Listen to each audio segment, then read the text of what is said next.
I haven't practiced my French a lot over the summer months, including interpreter safety of all our participants. Keep your earpiece away from the microphones at all times. When you're not using your earpiece, please place it face down on the sticker on your desk, either to your left or to your right. A reminder that all comments should be addressed to the chair.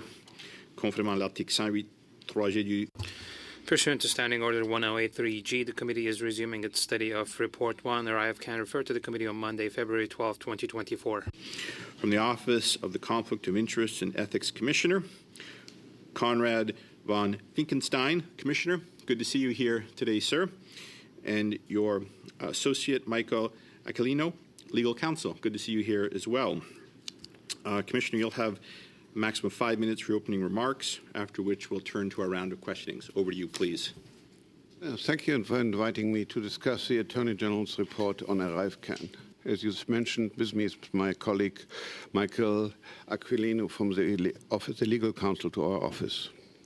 En tant que commissaire au conflit d'intérêts et des As Conflict of Interest and Ethics Commissioner, my role is to help elected and appointed public officials manage conflicts of interest.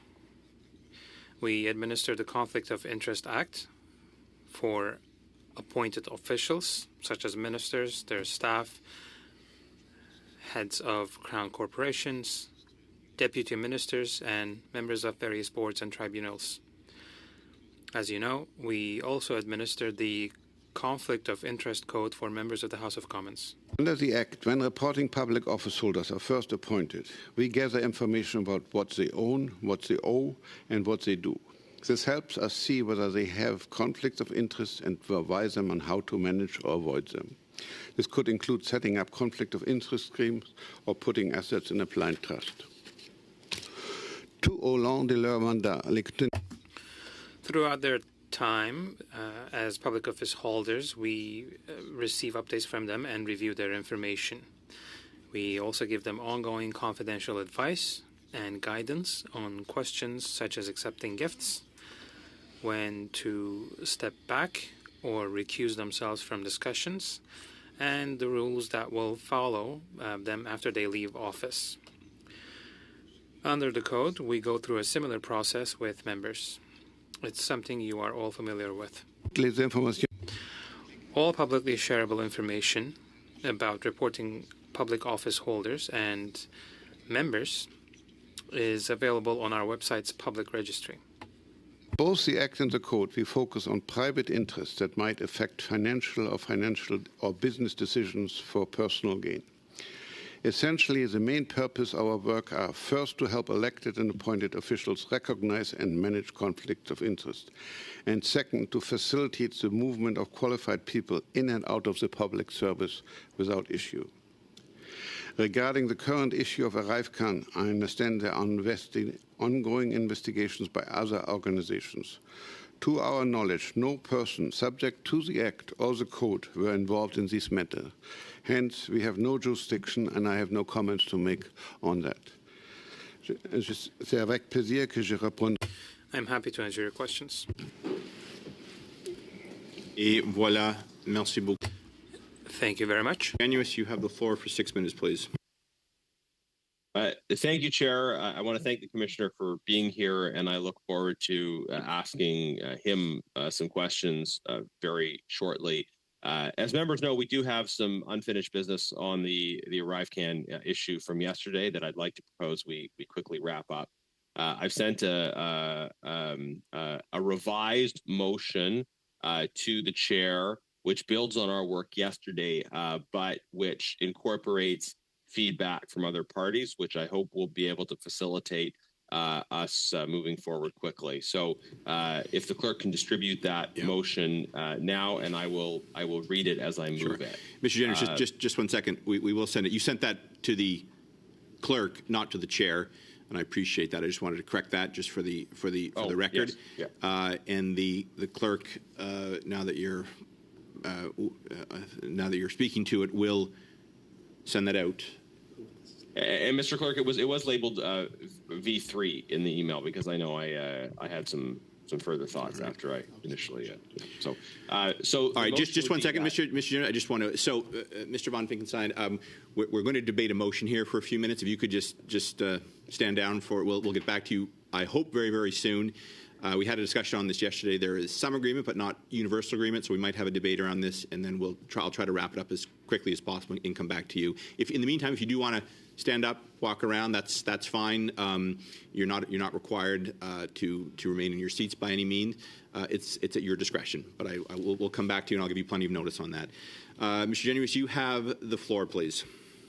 Yeah, thank you. And I spoke to the motion yesterday, but I'll just read it out and articulate some of the differences with the new motion. The new motion says, in light of testimony and evidence provided by Diane Daly, the committee ordered the production from the government of the recording, which Ms. Daly referenced in her testimony of her 3.5-hour interview with CBSA, and called the following people to appear before the committee on ArriveCan, and particularly to respond to the new information Ms. Daly has presented. Lisanne Bolduc, Tom von Schoenberg, Ariane Reza, Aaron Gorman, and additional officials and experts with knowledge of TBIPs. Further, that the committee write to Christian Firth and ask him to provide information and evidence supporting his claims at the bar of the House regarding Diane Daly, including the time, location, and names of other participants at the alleged meetings with her, and that he respond to the committee's request for information by Labor Day. So the changes that were made, I think one Liberal member had earlier raised concern about not being clear what recording was being referred to. I thought it was clear from the testimony, but I just added a little bit more information to clarify what recording we're seeking. Mr.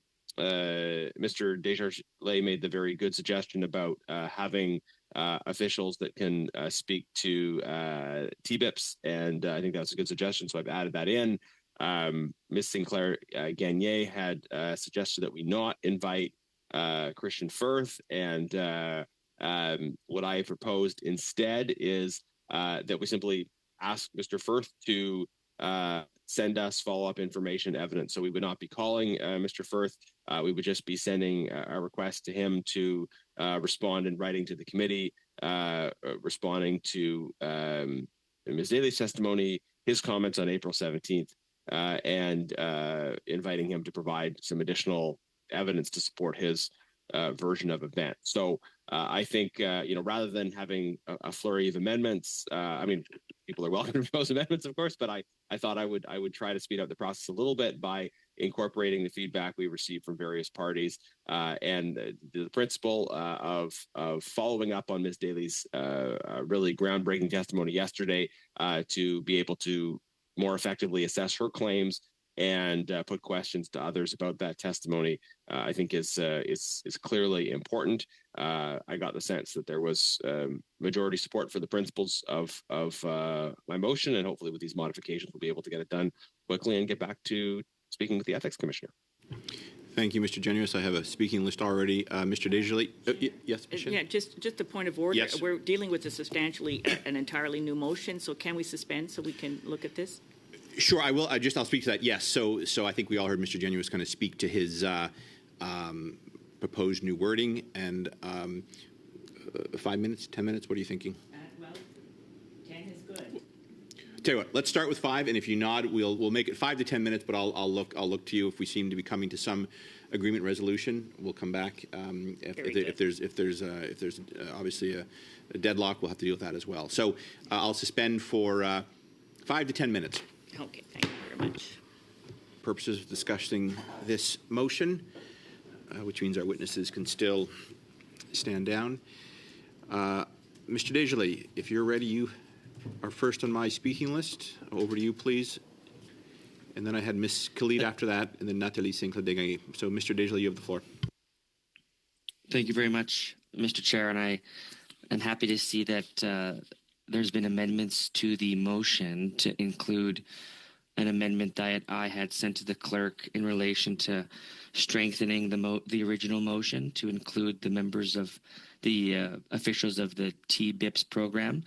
As members of our committee know, Ms. Daly did provide good testimony and recommendations as to the source of some of these issues, and the TBIPS in particular is something we haven't necessarily looked at in terms of how qualifying consultants like GC Strategies could have ended up on a list that would have preferred them to certain contracts. And I think that's a pretty serious issue that requires investigation. And it's the reason why I'm glad to see that we were able to include that. So I just want to thank Mr. Genuis for including that, and I would happily withdraw my amendment that was submitted to the clerk. As I see it, that requirement's been satisfied here. Thank you very much. Thank you. Ms. Khalid, would you like the floor? No? Okay. Madame Secrétaire, vous avez la parole, s'il vous plaît. You have the floor. I will make this very quick. I'd like to thank Mr. Genuis for having made the modifications that we suggested yesterday, including the one from Mr. Desjardins, which I think was very important because the main issue, it's not a witch hunt. It's about improving to the extent possible within the federal government, pending Quebec's not being a part of this federal state anymore, but it's about improving the TBIPS system that it seems to be causing a lot of problem in the procurement system.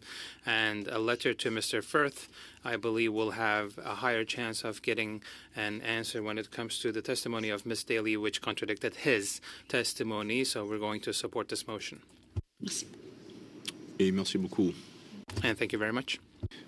Clerk, could you call a roll call, please? Oh, Ms. Chan, I thought you, okay, no, I'll go ahead, Ms. Shanahan. Just 1 second. Clerk, please, Ms. Shanahan, go ahead. All right. Well, thank you very much, Chair. And yeah, we appreciate that we had a chance to look over the revisions that were done to the motion. But the essential problem with the motion is still there, which is that listening to a recording that was recorded unknowingly to other third parties and as part of a private investigation being duly undertaken by the proper authorities, risk to potentially sabotage that investigation, to compromise that investigation. And I know that we have experienced members on this committee who are very, very much aware of this. So I do wonder what the, again, as public accounts, where we pride ourselves on being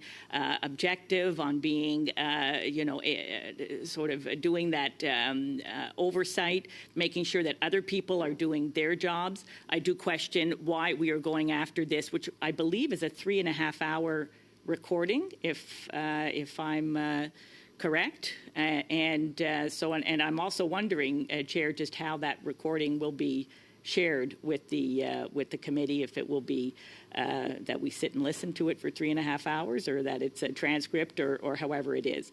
But I just wanted on the record that unfortunately, once again, we have members of Parliament seeking to duplicate and possibly compromise work that is being done by other duly authorized investigators.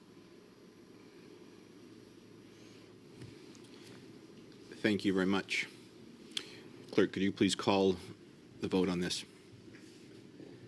Ms. Bradford. Affirmative. Ms. Khalid. Yes. Ms. Shanahan. Regretfully, yes. Mr. Ali. Yes. Ms. Yip. Yes. Mr. Brock. Yes. Mr. Barrett. Yes. Mr. Genuis. Yes. Madame Sinclair Desgagnés. Oui. Mr. Desjardins. I vote in favor. 8 yeas, nays off. Thank you all very much. I'm going to now return to our witnesses, who both appear to be ready. I thank them both for their patience. The time on the clock is, I believe it's going to Mr. Barrett. Mr. Genuis, is it back to you, or is it over to your colleague? Yes, to me. Pardon me. Back to Mr. Genuis. Ms. Khalid, is this a point Mr. of order? Chair, Yes. just a point of clarification. My understanding is, according to the standing orders, that once somebody moves a motion, that it passes to the next speaker in line. I just wanted to confirm that. I'm not 100% sure. I'll check on that. That's not been the practice of the committee, but if I have been, if I'm incorrect, I will get back. I'll check with the clerk on that one.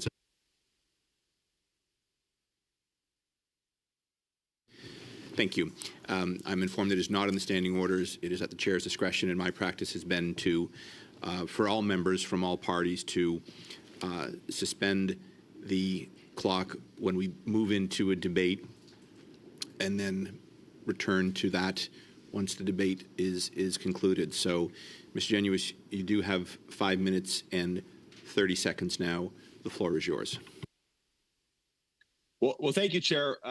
Just to say, first of all, I'm very glad to see that motion passed. I will say Ms. Shanahan's comments are totally incorrect, and I think they ignore Ms. Daly's testimony. She made very serious allegations about intimidation of her as part of an internal government process, a process that clearly is compromised and subject to criticism. So for after hearing those 2 hours of testimony, Ms. Shanahan to say, we should just trust the internal process doesn't make much sense to me. We're parliamentarians. Our job is to hold government accountable, and that's what the passage of this motion, which clearly had the support of the opposition and in the end passed unanimously, that's what it allows us to do, is get to the bottom of what happened. So to the Ethics Commissioner, thank you very much again for being here. Clearly there are major ethical issues involved in the Arrive scam scandal. You've talked about your jurisdiction that is applying to certain people and others. I just want to dig into that. So some of the facts we have heard at this committee, as well as the Government Operations Committee, are serious allegations about Min Doan deleting emails, as well as a conflict of interest issue involving Mr. David Yao, who was a contractor while he was working for the government, who's essentially double dipping. And we've dug further into that. We've looked for further information about this practice of people double dipping as government employees and as contractors. We put forward a motion calling for the end of this double dipping, and it passed with the support of all opposition parties, although Liberals opposed that. Could you help us understand whether or not these issues involving David Yao, the double dipping questions, as well as the deletion of emails allegations involving Min Doan, whether or not those would fall under your jurisdiction to deal with, and why or why not? Thank you. No, they do not fall under my jurisdiction.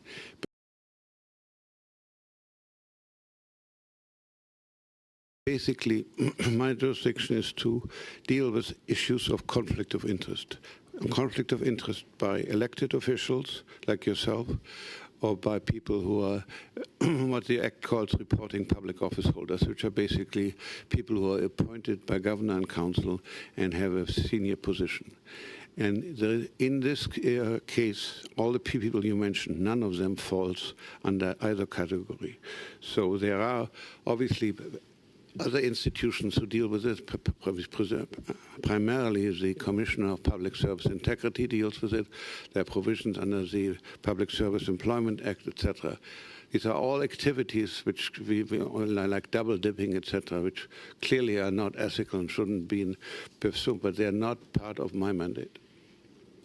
Okay, thank you. So on the double dipping front, you said clearly not ethical, but only triggers your involvement depending on what level. So if we had a case where a member of parliament or a very senior public servant was involved in this double dipping, they owned a company that was bidding on government contracts at their own department even perhaps, while they were also holding this position, that would trigger your involvement. But it's not a question of the activity itself. It's a question of the level of the person that is doing that activity. Is that correct? I can only deal with issues that involves senior public servants appointed by order and council or elected members of the House of Commons.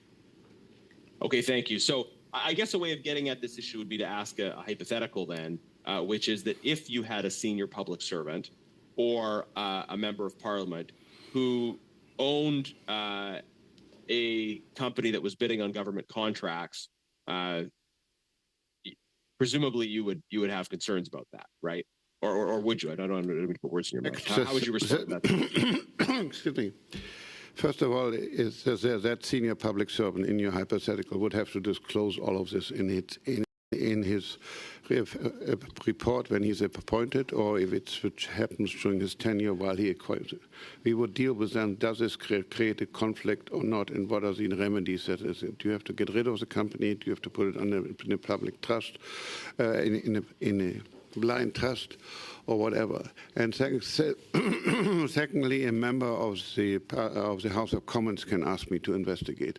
In either case, I would look at it, and then if I find out there are grounds for launching, reasonable grounds for there being a breach of the Act, then I will launch an investigation. If I come across something that is criminal or potentially criminal, I have to refer it over to the RCMP and seize my activities. So that the criminal aspect, if there is any, can be resolved. Okay, so just in the last 10 seconds I have, sir, it does seem that comparing your description of what would be appropriate to what happened with, for instance, David Yao, it's clear that based on your expertise, there are serious ethical problems, because there was a lack of disclosure in the case of David Yao. Again, it's not within your jurisdiction to investigate him specifically, but I think the information you're providing about what would be considered ethical or not in the case of people you would investigate is very helpful in the area of double dipping. So thank you for that testimony. Excuse me just for 1 second. Mr. von Finkenstein, could you just either move your microphone forward or just stand back a little bit? Your proximity is just creating a little bit of feedback, which is difficult for the interpreters. So maybe say a few words. We can just double check it. Is this better? Can you hear me now clearly, interpreter? I'll look to the interpreters. Is that a little better for the... Back a little bit more? Maybe back a little bit more, or push the microphone further away from you, or even push the box away from you. So, is this better? Can you hear me now clearly? I'm getting thumbs up. Thank you very much, Commissioner. Mr. Jenners, pardon me, Mr. von Finkenstein. I think I have 10 minutes left, right? No, you don't. Yeah. Mr. von Finkenstein, do you have any comments for Mr. Genuis? No, I felt there was more of a question, I believe. I didn't think there was a question there as well. Okay, I just want to double check with you. Ms. Yip, you have the floor for 6 minutes, please. Thank you, Chair, and I'd like to thank the witnesses for coming today and for your patience while we dealt with the motion. For Canadians at home, Commissioner, what is the role of an ethics commissioner?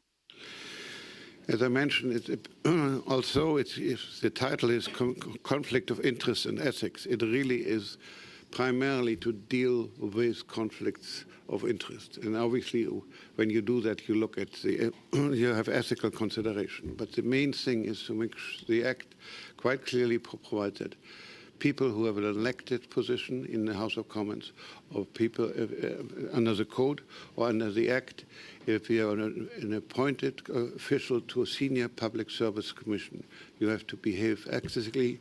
You can't further your own interests, the interests of your friends or family, etc., or use your job in a way to favor somebody, etc. And that's what I concentrate on. But the way this system works is that, in effect, at the beginning of your appointment, you make a report. We look at it and say, there's a problem here, there's a problem there, etc., and suggest ways that can be remedied. Then throughout the tenure, the person annually makes an update of that report. And our job is to, as I mentioned many times before, to ensure that the best talent can come into the public service and out. If you're good, if you're talented, you will have conflicts. There's no doubt about it. The question is how to manage it, and my job is there to manage it and try to avoid conflicts. And then in the instances where there is behavior that seems to be suspicious and gives reasonable grounds to investigation, I can do it either on my own initiative or if requested by a member of the Parliament. Is your office part of the House of Commons or the government? Yes, I am. I report to the Speaker of the House, and my office is part of the House of Commons and subject to the rules of the House of Commons. Are you an independent officer of the House of Commons? Yes. Perhaps you could elaborate on that?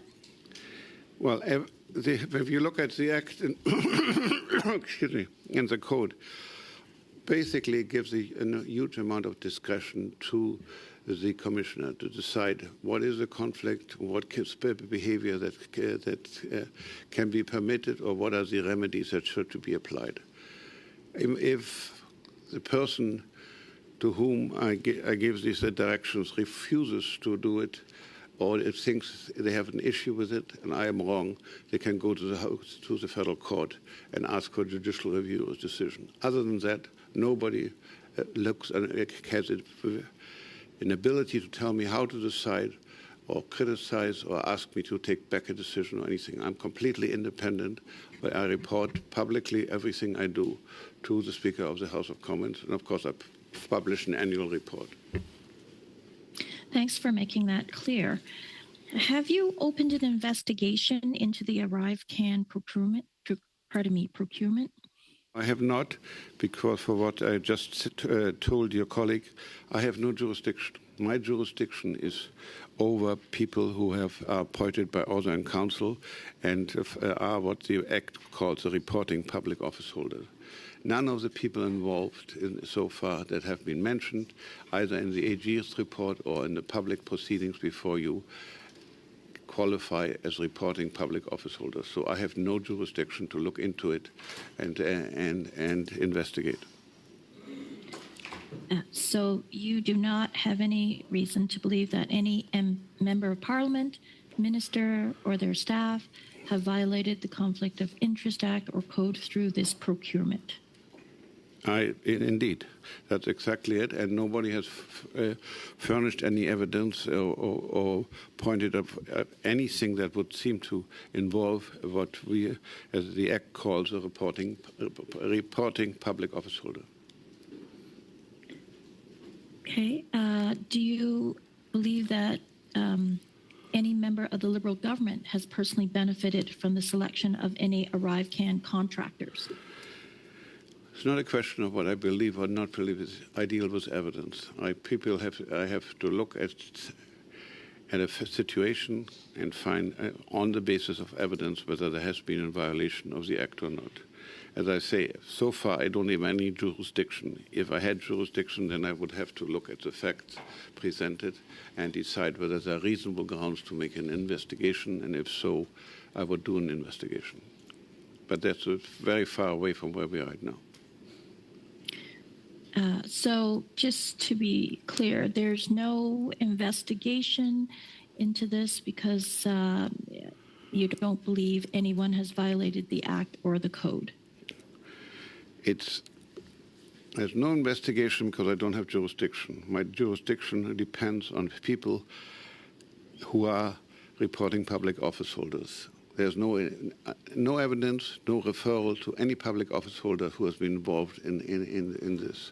Hence, I cannot investigate. I have no jurisdiction to do anything. If and when such evidence emerges, then I have to decide whether it warrants an investigation or not. So is that your threshold that needs to be met for your office to open an investigation? Well, first of all, I have to have jurisdiction, number one. And then the Act says there have to be reasonable ground for me to believe that an investigation is required. Et voilà. Merci beaucoup. Thank you very much. Suivant, c'est Madame. Up next is Ms. Sinclair de Gagné for 6 minutes, please. Hello, Commissioner. Thank you for being with us today. Well, I will start my line of questioning by reminding the importance of your role, because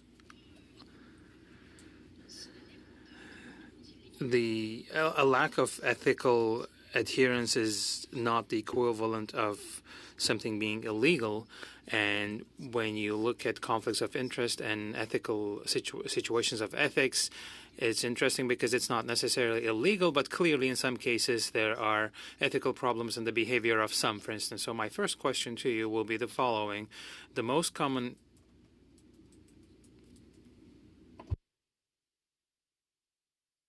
élu ou ce genre de choses. Just a second, Ms. Sinclair de Gagne, because we lost you. Your screen froze for a couple seconds. So if you could just restart your question, please. Of course. When it comes to conflicts of interest, we often think about financial conflicts of interest. So, for instance, someone has an interest, they own a company, and they're at the same time an elected official or appointed by the government, and in that case, there might be a conflict of interest. But I'd like to hear your opinion on the following. Should the conflict of interest be absolutely financial in nature? If there is a position that is sought or sought after, or there's a high-ranking official that is appointed by the government, and this person being nominated to this position might also trigger other conflicts of interest of the type that are not necessarily financial. Is that the case? Of course, there might be conflicts of interest that are not financial in nature.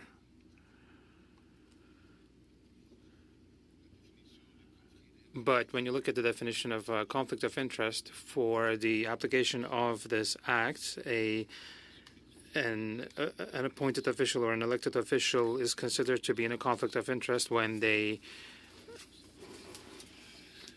are considered to be driving personal benefit by having access to their position, and that would otherwise not be available to other people. So that is the crux of the matter. So is there an interest that this person in question is deriving compared to someone else just because they are in a certain position?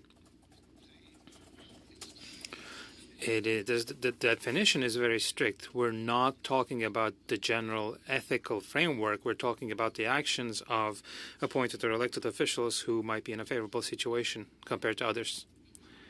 Okay. And you also said at the outset that you scrutinize elected and appointed officials. Does that include presidents of agencies and deputy ministers who are nominated by the government? Yes, they are included. So, hypothetically speaking, there could be conflicts of interest in a situation where the person occupying a position, a deputy minister, let's say, if they ask that something like arrive can is to be shelved or to be forgotten, if the arrive can situation is not resolved and this person stays in their position, would that be a type of conflict of interest? It depends on the facts. What would be the purpose of the actions of this deputy minister, and how do they benefit from these actions? So we would need to be asking these questions. Is it because there is pressure and potential retaliation? But that's, again, not part of my jurisdiction. That would go to another commissioner.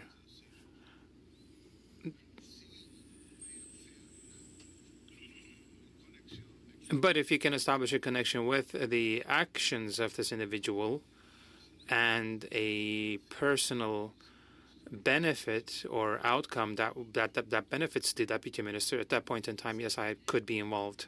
Because yesterday we had testimony that was quite troubling in the sense that,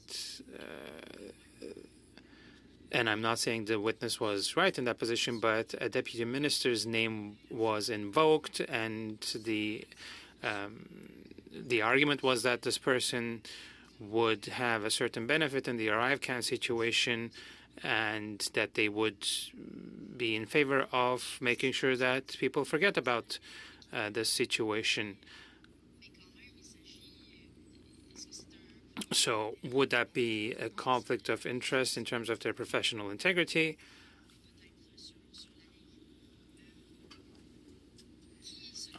Who is in charge of ethics issues or conflicts of interest issues when it comes to public servants who are not appointed? I think it will be the Commissioner of Public Integrity. And it also depends on the facts. Maybe the public service also has a similar function. But that wouldn't be part of our mandate or jurisdiction. Mr. Chair, how much time do I have left? None. And that's it. You had 0 seconds left. And up next, we have Mr. Desjardins. Or for 6 minutes, please. Thank you very much, Mr. Chair, and I want to thank the Commissioner and the Legal Counsel representative for being with us today. I know many of the questions that were posed in relation to ArriveCan you've already answered, largely comments about it being out of your jurisdiction. Is that fair summation? Yeah. Yes, and what happens there is, I know in no way condone it or think it's minimal or anything like that. It's just not part of my jurisdiction.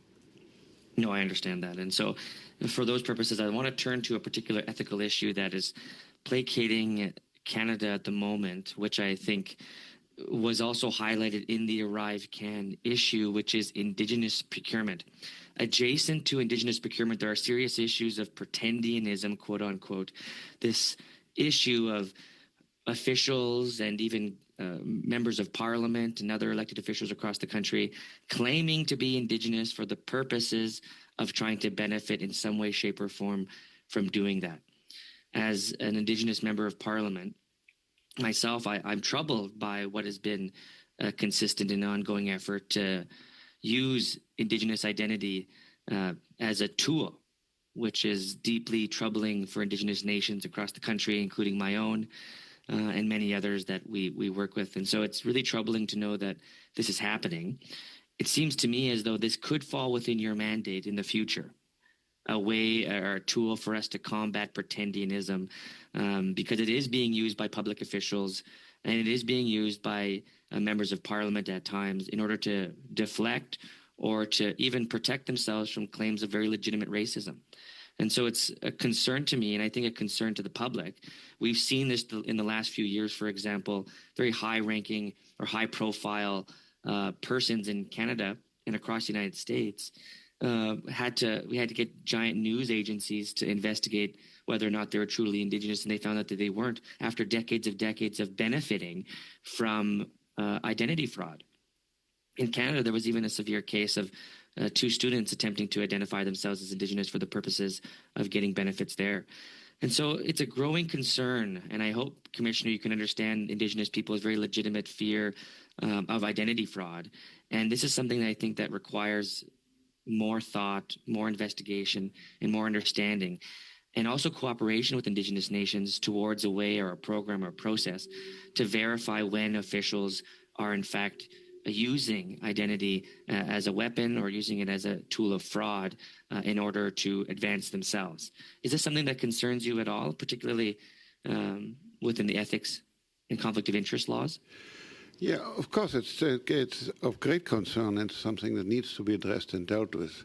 It's unfortunately, it does not fall under my jurisdiction. You use the word fraud, identity fraud. If it truly is fraud, then it becomes a criminal offense. If it's just misrepresentation or something else, it may not amount to criminal, but it still should not be allowed and should be to my knowledge, there is no specific program that addresses it as such. It is the part of the general ethics of procurement, trying to make sure that people play by the rules or not. And I'm not a procurement expert. I don't know to what extent the verification process needs to be tightened or needs to be improved or not. I heard you respond to one of my colleagues about a framework of understanding that you come to in identifying conflict of interest. I think you, if I can fairly say it, you attributed to a claim and an action that could, in fact, put them into a position where they would unduly benefit. Could you please describe again what is a conflict of interest, in particular with the angle of seeing it as using Indigenous identity, even in the act of fraud, which is a criminal offense, but also in the act of conflict of interest, could be something within your purview, within the framework you understand as a conflict of interest? You know, it all depends on the definition of the conflict of interest. And as I've pointed out to your colleague, it has to be an action in exercise of official power, duty, or function that provides an opportunity to further his or her private interest, or those of his or her relatives or friends, or improperly further another person's interest. Now, given the situation which you posit, involving somebody impersonating to be indigenous when he is not, and therefore getting the contract, it is the action of that person. It's not necessarily of the action of the person who gives them the contract. So therefore, I don't see quite how conflict of interest applies. It is clearly an action that should not be allowed, that should be prevented or prosecuted. But it doesn't really fit into the whole concept of conflict of interest. Beyond the concept of conflict of interest, your office deals with issues of ethics. As far as your understanding of the process of identifying an ethical issue, which I believe this to be an ethical issue of falsely identifying as indigenous for the political, personal, and private benefit of attempting to displace one's own racist actions, for example, or one's own perceived racist actions in order to deflect or even to benefit from what could be a very racist claim, but is negated because of a claim of it being indigenous. This is something that exists in the personal world and the political world. And as far as your standards of ethics and understanding of ethics, does that breach or broach any kind of responsibility or effort that your office can undertake to better prevent that from happening? Let's start with the beginning of your question. You said we administer ethics. We do not. We administer conflict of interest, and in doing so, we follow ethical principles. Although the title of the office is Commissioner of Public Interest, of Conflict of Interest and Ethics, there's not a single provision that uses the word ethics or deals with ethics. It is sort of the tough subtext for all that we're doing. Why are we doing this? To make sure that people have confidence in the Canadian government and it's done ethically. But we don't have any specific activity mandated to look at the ethics, etc. There are all sorts of other government or institutions, but it really isn't part of our job. What institution would you recommend? Mr. Dejoy, I'm afraid that we've exceeded the time. I appreciate it. We'll come back to you certainly. Okay, thank you. Turning now to the start of the second round, Mr. Barrett, you have the floor for 5 minutes. Commissioner, I just want to clear this up for Liberal members who unsurprisingly don't seem to know what it is that you do here. But can you please confirm that you do not have jurisdiction or mandate over the Arrive scam scandal? I do not have, as I mentioned in my opening remarks, my jurisdiction only extends to reporting public office holders, i.e. senior public servants who have been appointed by order in council, to put it in common language. And the people that do fall under your mandate, lavish dinners, whiskey tastings, being given to those individuals by suppliers or involved parties, that would be that would fall under your mandate and trigger an investigation. It triggers an investigation or not depends on the specific facts, but clearly the conduct of reporting public office holders with suppliers, customers, or something like this, etc., depending what the situation is, what happens, etc., would be subject to the act and could lead to an investigation. Of course. Yeah, it seems like there was an attempt, with you having been suggested as a witness, that this would be an opportunity for the government to exonerate themselves from the wrongdoing that's occurred in this $60 million scandal. But of course, they summoned the wrong officer of Parliament to offer that exoneration if it were available. I have a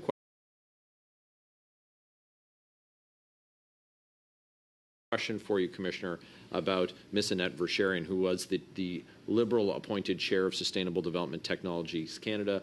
That's the billion-dollar green slush fund. Why was she subject to the Conflict of Interest Act? Well, she was the chairman of the STDC, and as such appointed by Governor and Council, and so she was subject to the Conflict of Interest Act.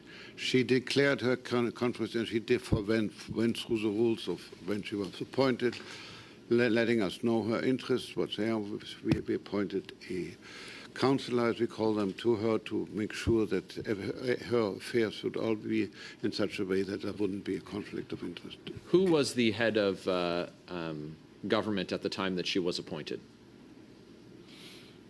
Do you know, Michael? She was appointed in 2019, so it would be the current government. So the head of government was Justin Trudeau? Yes.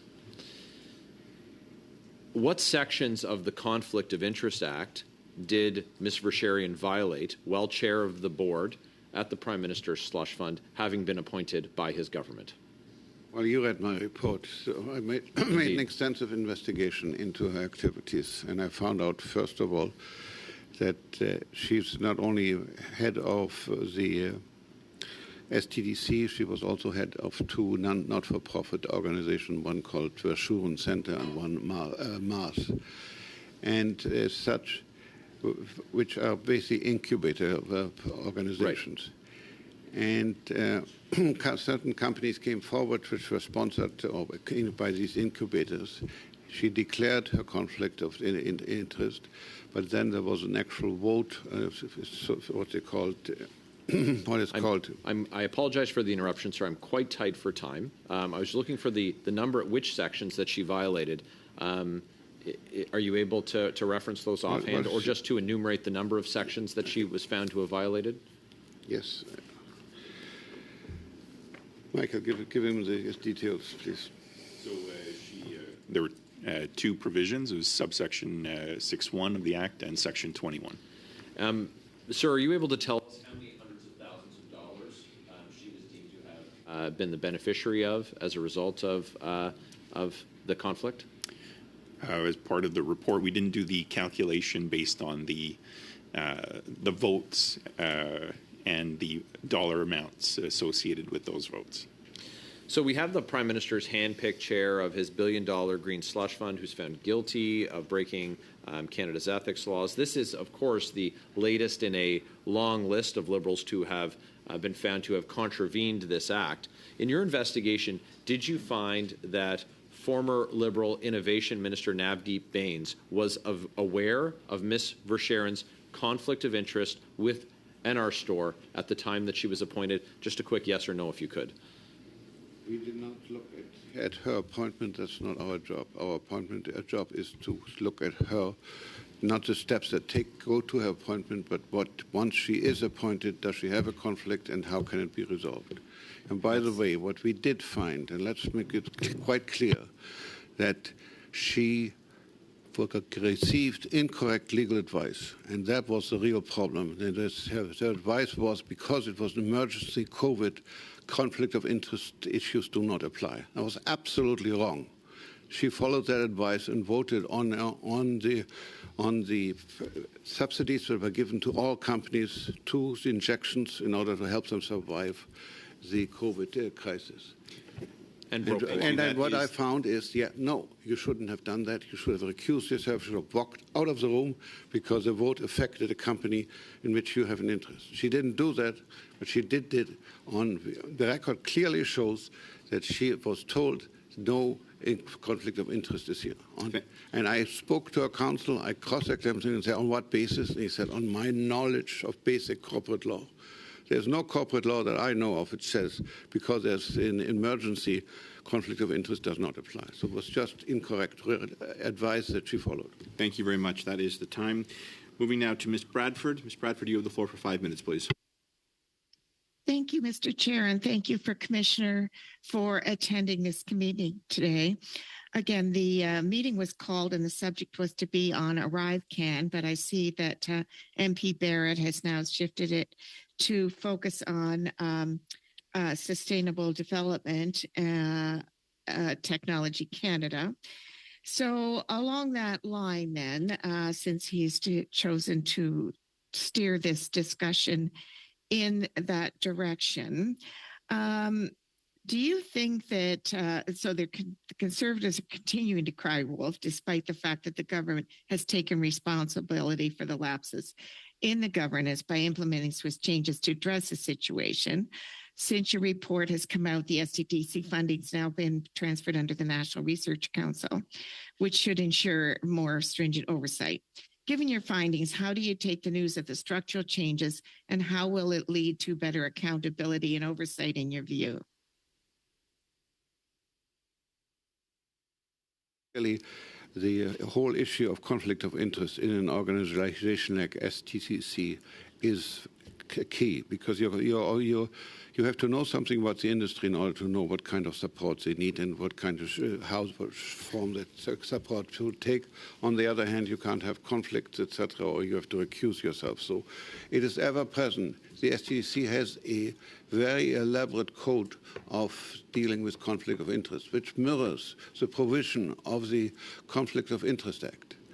All they had to do is follow their thing and to put it in Paul. Unfortunately, because it was an emergency situation, they thought it didn't apply and they were advised that. I expect that now, on the new, in light of my report, there will be heightened attention to their own internal code and our act, and an attempt to ensure that this doesn't happen again. Thank you, Mr. Commissioner. So in looking at your interpretation of subsection 6.1, would it be fair to say that the mere existence of a conflict of interest wouldn't amount to violating the Act, but rather one's active participation and the making of a decision in instances where the individual knows there could be a conflict of interest? Is it my understanding that that's correct? Yeah, if there's a conflict of interest, there are remedies. One of them, as I say, recuse yourself. Get out of the room, let the others make the decision, etc. Then you're perfectly fine.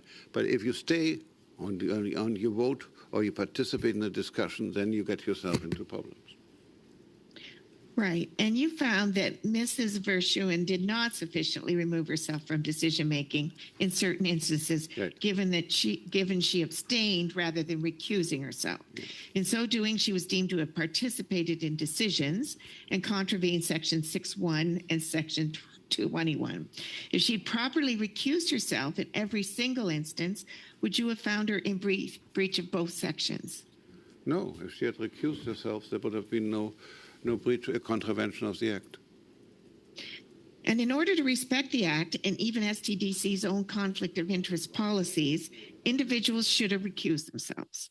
The AG found that there were 90 cases where the Foundation's conflict of interest policies were not followed, linked to $76 million of funding. Commissioner, given the lack of recusals, it is in these instances that STDC leadership would have contravened the Act, correct? No, not quite. I had only asked to look at people who fall under my act.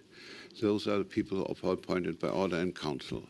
And there are lots of members on the board of STDC who are not appointed by order and council, and their conflict is not part of my remit. I find it shocking to see what the Auditor General has reported in terms of conflict of interest, etc. But it was not conflict of interest by reporting public office holders.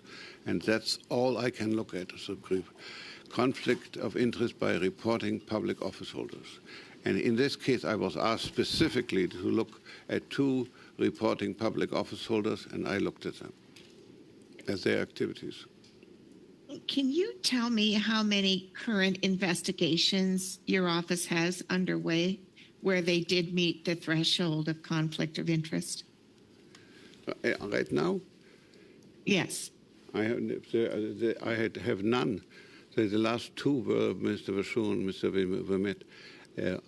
At the present time, I'm not investigating anybody. There are no facts that have been pointed out to me or requests received from Minister at amount. Give me sufficient facts so that I have reasonable grounds to believe that the Act has been contravened, so that I can start an investigation. Thank you very much. That is the time. Suivant, c'est Madame Sinclair-Degagné. Up next is Ms. Sinclair-Degagné for her turn. Thank you, Mr. Chair. I will continue in the same line of questions regarding employees. I'll have a question about ethics. Of course, we're not talking about, maybe we're talking about conflicts of interest, but when it comes to employees, we agree that they're not nominated by the government, they're not appointed by the government. But there was a case where a CBSA employee appearing before committee admitted to having been invited by a company that did work for the government to whiskey tastings, etc. And this employee seemed not to be the subject of reprisals or internal investigations. On the contrary, they seem to have been promoted. Do you think that that's ethical? Well, as I said to your colleague, I am not in charge of these general ethics questions, but of course, someone who had similar behavior should not be promoted. But it's not up to me to make that decision. My opinion has no value. It's not my jurisdiction, and my organization isn't in charge of situations like that. I don't think that your opinion is worthless. You're the commissioner of ethics, and you're an official of the House of Commons. So, but you seem to be confirming that that case was clearly not ethical. And in my opinion, and many other people seem to think the same way, and maybe people who are tuning in, it is clear that there was a problem in the functioning at CBSA in the way that this employee was treated, despite having admitted to these behaviors that should not have taken place with contractors. So we seem to agree that that was quite problematic. I have another question about this type of conflict of interest. Again, when you look at the ArriveCan situation, even going beyond conflicts of interest, it seems that there have been thousands of emails that were deleted. Would you be able to draw the line between maybe not ethics, but compromising emails and what happened? Would that be illegal? Would you be able to enlighten us, or would that be outside of your jurisdiction again?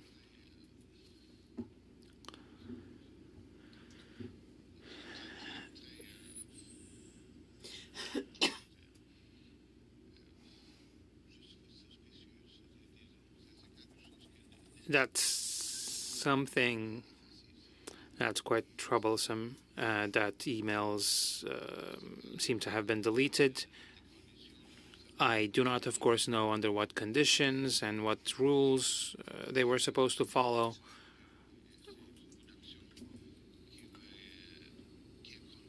That might be in violation of the internal rules of the organization or criminal activity. I wouldn't be able to comment. But I find this, just like you do, to be quite extraordinary that something like this took place.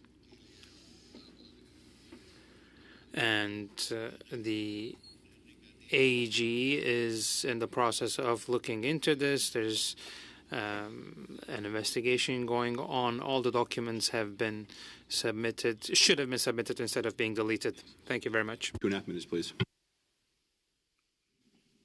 Thank you very much, Mr. Chair. And I do want to just comment quickly on the situation at Sustainable Development Technology Canada that was brought up earlier. A question that I had during some of our original testimony hearing from SDTC was surrounding the condition of protection for the whistleblowers. In your office, I'm certain that over the course of time, I know you're relatively new, but over the course of time within the Office of the Ethics Commissioner, Conflict of Interest, there have been instances where whistleblowers have maybe come to other departments, including this department.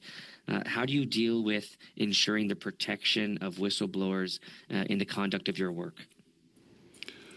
Well, if people come to us and come forward with evidence that amounts to a conflict of interest, etc., we will, and we think there's reason to believe an investigation is required, we will do investigate. If it involves in a whistleblower, and that whistleblower says, I do not want to be mentioned, I want to remain anonymous because I'm afraid for my job, etc., then it causes us, obviously, an issue like everybody else.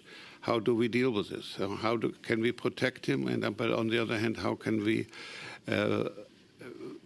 assure ourselves that the fact that he or she divulges to us is something that is worthy of, is correct or not? So most of the time, you're asking me to speculate here, but I would think, we would probably deal with the situation that he has, or the facts that he or she has presented, and try to verify them without bringing him into the picture. Or if it's necessary that it's if it's not possible, etc., then you really have the unfortunate choice of the thing. If he or she doesn't want to testify, etc., do I have enough other areas, other facts, other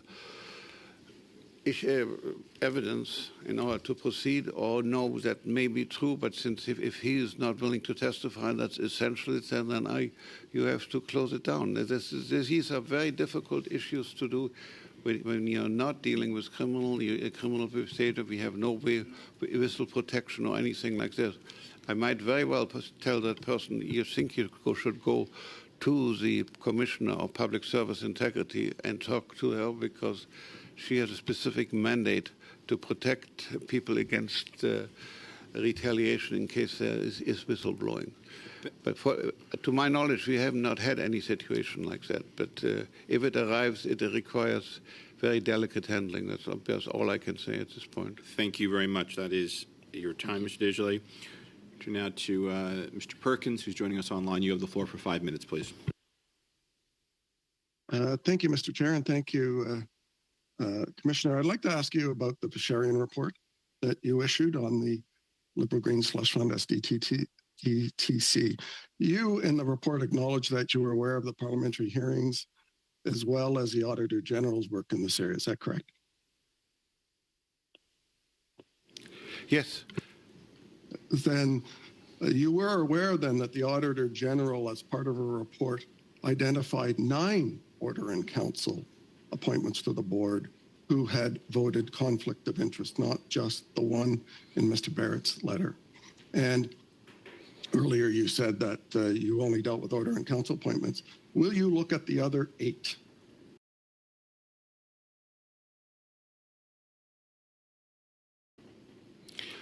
Those 8 voted 186 times out of 400 times, 400 votes, 400 transactions, 186 conflicted, 44%, and those 9 directors. That's not bad legal advice. That's a culture of conflict of interest. Would you please repeat your question exactly?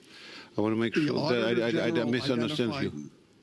The Auditor General identified 9 Order in Council directors, 186 times voted conflict of interest. Out of 400 transactions, that's 44% Order in Council appointments, almost half of the money, $330 million. They voted companies they had a conflict of interest in. That's not bad legal advice, as you suggested in your report, is it? That's a culture on the board of conflict of interest, of self-dealing. Would you look at all 9 directors in those instances of conflict of interest? Let's get the facts straight. I was asked to look at 2 Order in Council appointments, and I looked at them and their activities. Sorry, Commissioner, that was from Mr. Barrett's letter. Yeah. You have the ability to investigate beyond being asked, I would assume. And in that, Ms. Basharian also voted herself, and you didn't cover this, or the board gave her companies $10 million, $10.4 million actually, from companies she had an interest in: Hydrostar, Cascadia, Seaweed Corp, Margrove Lithium, and Resonant money. Those are outside of the COVID payments. Did you look at those? Are you suggesting that she did not recuse herself? Are you suggesting that she voted? I'm suggesting she created a culture of conflict of interest with 9 directors all voting themselves half of the money from the Green Slush Fund, and you haven't looked at it. I want to know why you're not looking at probably the largest scandal in terms of dollars in conflict of interest, not only in this government, but in decades. Michael, why don't you? Yeah, I think I'll jump in here. The report makes clear that the commissioner did examine every vote of every meeting in which Ms. Verschuren was the chair. So we didn't name specific companies that were the ultimate beneficiaries. The focus of the examination, in large part, was the involvement of accelerators in which Ms. Verschuren was associated. So the Verschuren Center and Mars Discovery District, who were nominating other companies for funding. So in that regard, we have a breakdown. That's only one aspect. I'm sorry, but that's all. I have limited time. That's only one aspect, and I'm curious as to why you're not looking into the broader issue of the $400 million scandal. The Auditor General identified $330 million of conflicts. One director who sat on the board and time on the board from Quebec named André-Lise Matteau has $97 million go to companies she has venture capital interests in. That's all been identified on the time. 9 directors in the Auditor General report, all order and council appointees. Why are you not investigating those conflicts? You know, order and council appointees come in 2 varieties. You have reporting public office holders and you have public office holders. Public office holders are those who have to comply by the act, but they do not have to at the beginning of their appointment. They don't have to come to us, show what they owe, and then follow the rules. That wasn't my question. I hear you, but I'm trying to give you the context. You're putting me a question, and you're doing it on the basis of facts that you think there has been a lot of misbehavior, and you're not investigating. I'm looking at the people who have reporting public officers. While we were doing the investigation of Madame Verschuren and Mr. Winnett, the Auditor General did her report. Her report came out long after we had finished investigating these. So why aren't you investigating? Mr. Perkins, I'm afraid that is the time. You, I'm sure, have another opportunity later in this meeting. Turn now to Ms. Khalid. Ms. Khalid, you have the floor for 5 minutes, please. Thank you very much, Chair, and thank you, Commissioner, for being here today. Commissioner, I'll start by asking, have you heard of the Conservative opposition motion that was passed on June 10th, was presented on June 6th of 2024 in the House? I'm sorry, I'm not aware what the motion you're referring to. So this motion required a production of documents from the government, the Auditor General, SDTC, to be presented to the Law Clerk and Parliamentary Council with the intention of providing these documents to the RCMP. Now, in a recent letter that was to this committee, the RCMP commissioner sounded the alarm, saying that this House order, which is this motion I'm referring to, is interfering in operational and police independence. This is happening in a free and fair society like Canada. Commissioner, have you ever seen instances where the legislative branch tried to interfere or direct police as to how to do their jobs? No, I am not aware of any such instance. And how do you feel about that interference? You know, you're asking me to comment on the behavior of Parliament. I'm a servant of Parliament. I do what you direct me to do. It's a bit hard to suggest that asking me to say whether a motion passed by Parliament was appropriate or not. Obviously, the Commissioner of the RCMP feels it's not proper under the circumstances. And, you know, if he will have good reasons for explaining, I presume he should ask him rather than me about this. Commissioner, respectfully, I do believe that even though you're an employee of Parliament, you have a very, very important responsibility to be hands-off, to be independent of the actions of Parliament. In fact, you oversee a very important aspect of what parliamentarians do. Now, the Auditor General was recently in the news saying that this specific Conservative House motion would compromise her independence. Commissioner, what's your reaction to hearing a fellow officer of Parliament sound the alarm that parliamentarians are putting her work and her office in jeopardy? Well, obviously, it's of concern. I mean, the whole way why we set up these various offices are to be independent of any politics and to come up with the facts and present them to the public and inform the public of what's going on, and if there's any misdeeds or anything that is shouldn't have done, to expose it, and anything that's done to interfere with the independence of this and put in question any report that's issued by one of these offices defeats the whole purpose. I mean, you are independent. That's why you are trustworthy. You're not influenced by outside influences. You're not. You have to be. What you have to do is find the facts and expose them, and that should be done as without any interference from Parliament. Now, is it usual practice for an officer of Parliament to raise alarm bells like this, in your experience? I'm not aware that, from personally, I'm not aware of that it has been done before. It may have been. I haven't researched the issue.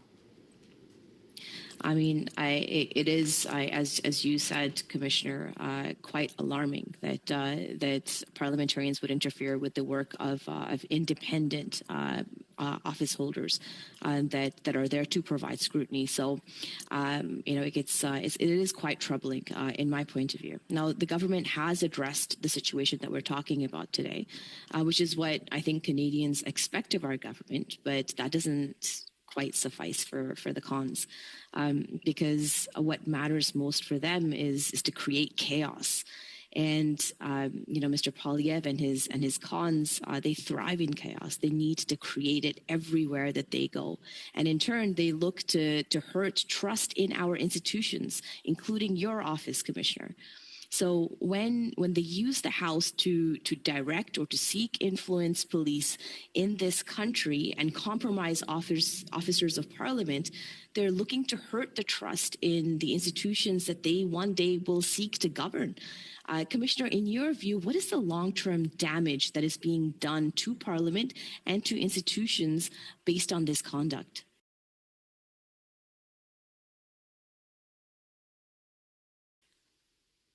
Asking me to make a political judgment. I'm sorry, I cannot do that. You're basically suggesting that the action of your opponents are undermining the system and will cause damage in the long term, and I want me to agree. That's for people. That's for you to judge as the electorate, not for me. I'm afraid that is the time all around. Beginning our third round, Mr. Brock, I believe, you have the floor for 5 minutes. Well, thank you, Chair. And welcome, Commissioner, and welcome, Council. It's always good to see you back. I guess the first concern that I have is I'm quite astonished of the commentary from my colleague, Ms. Khalid, in terms of her interpretation of a demand for documents as saw fit by a majority of members of Parliament. And as you will agree with me, I'm sure, Mr. Commissioner, that Parliament is supreme. Committees are supreme. And we can just about order anything we want unfettered. Absolutely. In fact, the House of Commons top lawyer basically affirmed that position, that documentation needed to be produced to get to the bottom of yet another scandal by this corrupted Liberal government under Justin Trudeau. So perhaps Ms. Khalid needs to be informed that simply obtaining documents and forwarding those documents to the RCMP is not and never would be seen to be interference.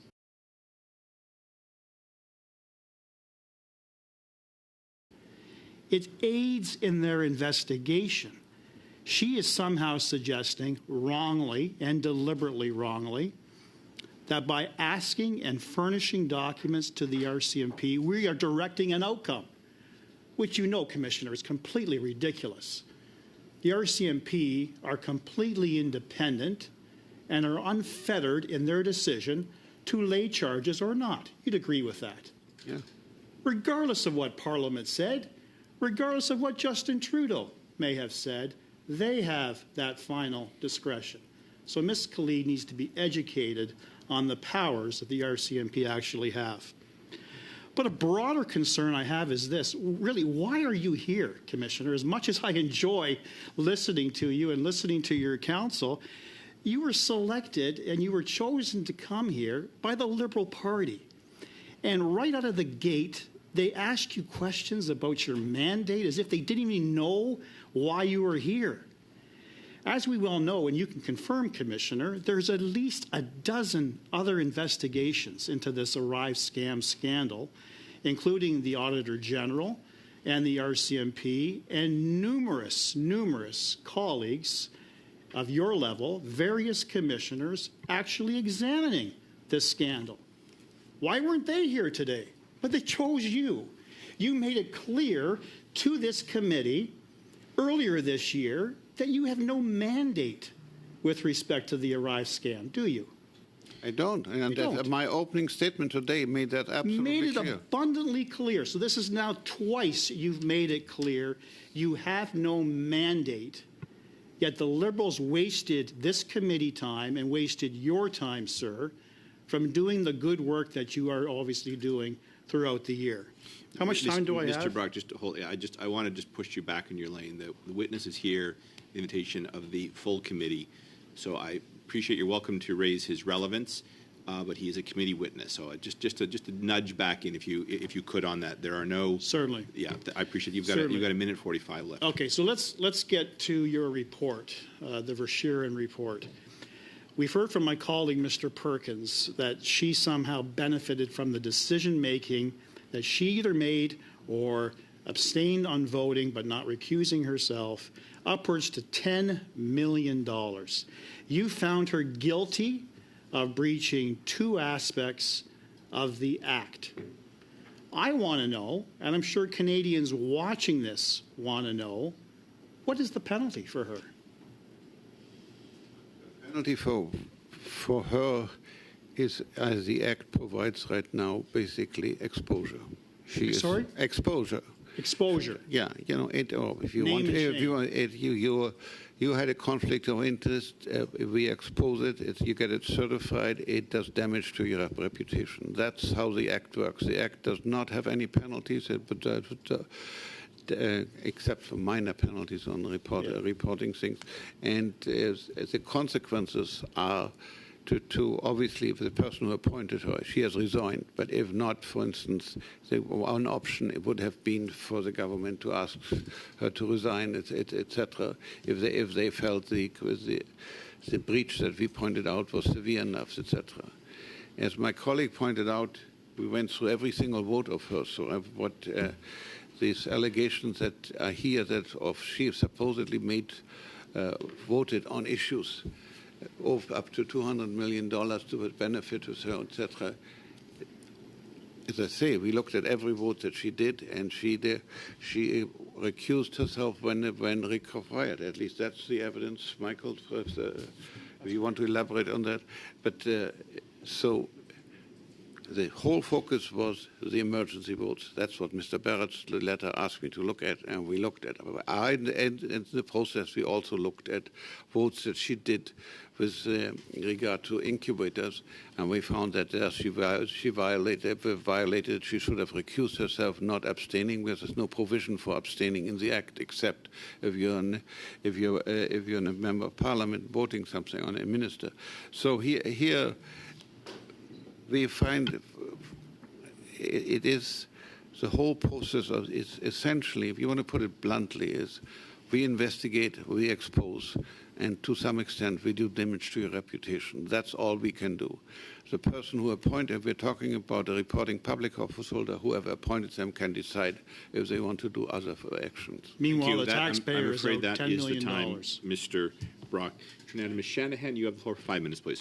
Thank you very much, Chair, and I thank you for correcting the record earlier when Mr. Brock was claiming that we had called the witness and we were wasting time and we were having these meetings that is wasting members' time. Thank you for correcting that record, because as a member of Parliament, as someone who takes this committee very seriously, to see it being used time and time again to push the conservative narrative, a false narrative, a narrative which is going down rabbit holes and witch hunts and God knows what else is going on, not allowing the duly appointed independent officers of Parliament to do the jobs that they have to do. Because if it was the case that those officers of Parliament, of which I'm very glad to see the Commissioner here for conflict of interest and ethics, if they were not doing their job, then indeed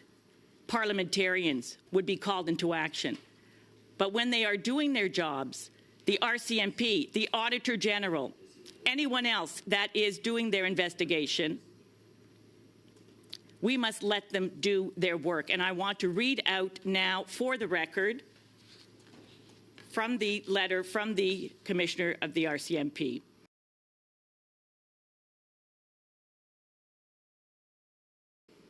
And this is the letter, Chair, that we were sent July 25th. It's a letter that is directed to the law clerk, Michelle Bedard. The RCMP has reviewed the implications of the motion. This is the motion of June 6, in a potential criminal investigation. Before taking any investigative steps to access documents that may give rise to a reasonable expectation of privacy, the RCMP must comply with the applicable legal standards to preserve the viability of any potential criminal investigation or prosecution. The Parliamentary Production Order does not set aside these legal requirements. The Parliamentary Production Order does not set aside these legal requirements, I repeat. For the reasons set out above, the RCMP's ability to receive and use information obtained through this production order and under the compulsory powers afforded by the Auditor General Act in the course of criminal investigation could give rise to concerns under the Canadian Charter of Rights and Freedoms. It is therefore highly unlikely that any information obtained by the RCMP under the motion where privacy interests exist could be used to support a criminal prosecution or further a criminal investigation. How much time do I have, Chair? 2 minutes, 2 minutes, 20 seconds. Excellent. I continue. Given the risks associated with receiving information under the motion or other compulsory authorities, practices need to be put in place to identify the nature and the source of the information, with a view to determining whether it contains charter-protected information. Charter-protected information. Any information obtained through the motion or other compulsory authorities would need to be segregated from an RCMP investigation. There is significant risk that the motion could be interpreted as a circumvention of normal investigative processes and charter protections. I'm going to repeat that again, Chair. There is significant risk that the motion could be interpreted as a circumvention of normal investigative processes and charter protections. The RCMP will continue its review of available information, so on and so forth. I'd like to hear the Commissioner's views on what I just read out. Look, if the Commissioner states the law, and so it points out that there could be possible challenges based on the Charter, which is a fact, you know, whether there will be or not, etc. Without anything more, I think nobody can argue with him that Charter comes first, and we have and if you have information that you garnered in an investigation and that was furnished here, etc., you have to be very careful for how you use it and when and where and how. And I mean, I think he is As far as I can, from the letter that you just read, seems to me it's just pointing out there's normal legal concerns. Indeed, the government has taken corrective steps in order to ensure better oversight and accountability to the personnel and finances of STCDC, because, yeah, stuff happens. Stuff happens, and we need to have the processes. We need to have the processes in place in order to investigate and to make corrective action, which has been done in this case by transitioning this program to the National Research Council. Thank you, Ms. Shanahan. But we're not looking for solutions here, are we? We're just looking to muckrack. We will certainly come back to this. I expect suivant, c'est Madame Sinclair Desgagnés pour 2 minutes. Up next is Ms. Sinclair Desgagnés for 2.5 minutes, please. Thank you, Mr. Chair. All my colleagues have referred to Sustainable Development Canada. Just a second. Order in this chamber, please. Madame Sinclair Desgagnés, Ms. Sinclair Desgagnés, can you please take it from the top? 2.5 minutes. Okay, I will start from the beginning.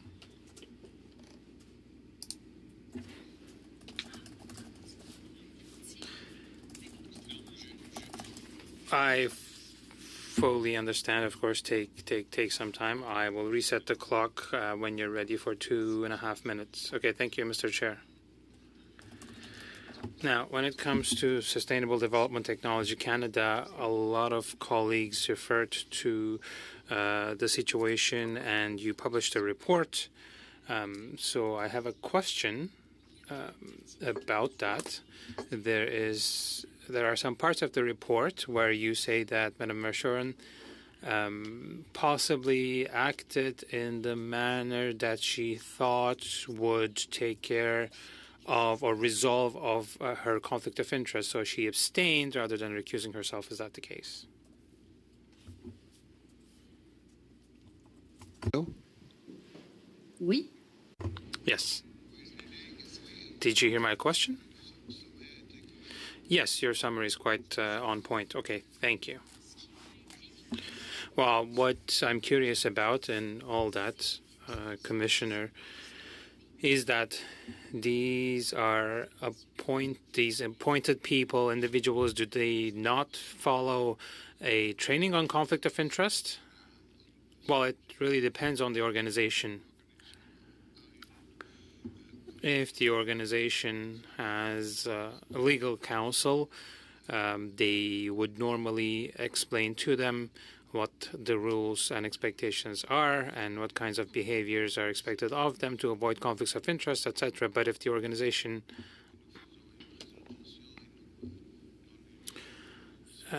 chooses to have an information session on conflict of interest, well, in this very specific case, in this case of this individual, when they assumed their position, did they not receive training about the expected behavior and ways of avoiding conflicts of interest? Well, not from us.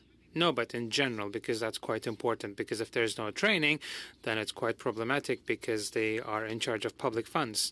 And if there was a training, well, if they follow the training like many other people do, how can we assume that they're acting out of goodwill? Because these are people occupying very important positions on different boards where financing is attributed. Well, how can we know that they did not maybe fully understand the or digest the information? If that is the case, we have a serious problem. Well, listen, clearly I do not know the details of what happened at SDTC and what the information was that was made available to members of the board. We have very limited information.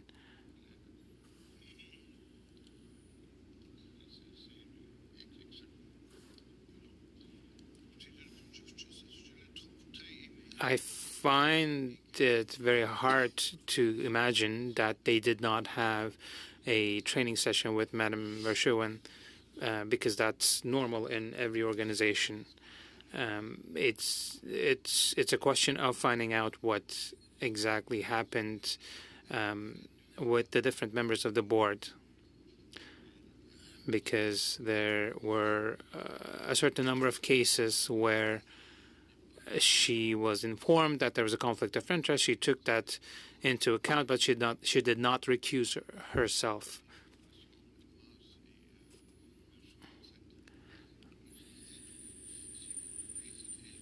So that is a technical violation, if you will, and the Act is clear on that. You need to recuse yourself. She declared the conflict of interest, but she voted still. Okay, thank you very much. Desjardins, you have the floor for 2.5 minutes, please. Thank you very much, Mr. Chair, and thank you again, Commissioner, for being present to answer questions related to SDTC. I know that you're unlikely to give a notice about these questions, and so I do appreciate your comments now on the topic. So, it was earlier identified, and my colleague, Ms. Sinclair de Gagné, did mention an aspect of the question I wish to pose, which is related to Ms. Verschuren denying claims of conflict, saying that she got legal counsel or legal advice, that she did not have to recuse herself because her firm was a group of 100 companies that received the same level of additional funding. You know, we obviously know now that that's not the case and shouldn't have happened. But can you respond to her claims and tell the committee why her case is still relevant under the Conflict of Interest Act? It's relevant, I think, as a lesson to other companies, etc. Follow the rules that are set out for you in the Act and in your own in the company's own code of conduct. If you follow them, there's no problem. If you have in a situation like we had with COVID and saying because it's an emergency now and because all the companies get it, not only the one company which you have interest, therefore in conflict of compliance, follow your own judgment. It's look, you're going to benefit from it, so let's get out of here and let's not vote on it. So in that case, you're clean free, and that's really the message from all of this. No matter what. You have the rules, follow them, and you're clear free. Anybody telling you it doesn't apply in this case, look at it with a great deal of caution. No, thank you very much for that, Commissioner. I think that's the most important lesson from this situation is that the conflict of interest, regardless of whether or not one attempts to avoid accountability, and that the recusal portion of that admission is most critical to ensuring that that person, in this case, Ms. Verschuren, could understand directly that conflict. Isn't that correct? That the process, the recusal process, doing that is the most important piece to understanding one's own conflict or perceived conflict, correct? Yeah, correct. And I also know that there has been trainings, there are ways that this information gets to public servants or even to others. Is this something that you think your office could enhance its work in doing, is ensuring that officials like Ms. Verschuren and others in like positions in these boards of management understand these rules of recusal better? You can always improve on what you do, obviously. What we do right now, like somebody like Verschuren, she gets appointed. The first thing, she gets a letter from us saying, welcome to your center. Please fill out this very extensive questionnaire so we can go then sit down with you and find out if you have a conflict and what has to be done. That happens. Then there are some certain steps taken, most usually either establishing screens or insisting on blind trust, etc. And then we say, this is your advisor. She is there for you, and if you have any problem, call her. She will tell you. Okay? And then if there is an issue, she calls and we will help her resolve the issue. So we do that. Secondly, if the organization asks, can you do a briefing session on conflict of interest for our board members? We'll gladly do that. We'll send somebody over to two people and walk through. So we're trying to do as much as possible. But the main thing is that you have to be aware of it. If you are in these positions, these are public trust positions, the rules applied and they will be enforced. And if you are in doubt whether there is, call us or don't vote. You know, if you think there's a possibility of conflict of interest, it usually is. You know, so thank you, Commissioner. Thank you, Commissioner. That is your time. I'm going to just suspend for 5 minutes for a health break. Call it a day, unless there's UC to continue. Mr. Barrett, you have the floor for 5 minutes, please. Well, Chair, I just want to take a minute to just quickly respond to Ms. Shanahan's very animated opinions on what Parliament can and can't do. So a majority of members of the House of Commons passed a motion. And so that's important. A majority members of the House. So the Liberals want to act like they have a majority, but certainly they don't. And a majority of members saw the corruption of this Liberal government and passed this motion. And the motion calls for documents to be sent to the RCMP. And Ms. Shanahan read a letter, and I just want to share from the Parliamentary Legal Counsel a quote from his letter to the Speaker of the House of Commons. The power to send for documents is absolute and unfettered, period. It is a constitutional parliamentary privilege not limited by statute. As such, the House is not constrained by statutory obligations contained in legislation such as the Access to Information Act, the Privacy Act. I also note that the order did not contemplate that redactions be made to the document or that information be withheld. It's without limit. It's absolute. So they may not like it, and they certainly don't seem to understand it, but it's the law. And a majority of members of the House who were democratically elected made that decision. Now, we know that their Prime Minister, Justin Trudeau, favors a dictatorship, but that's not how our system works.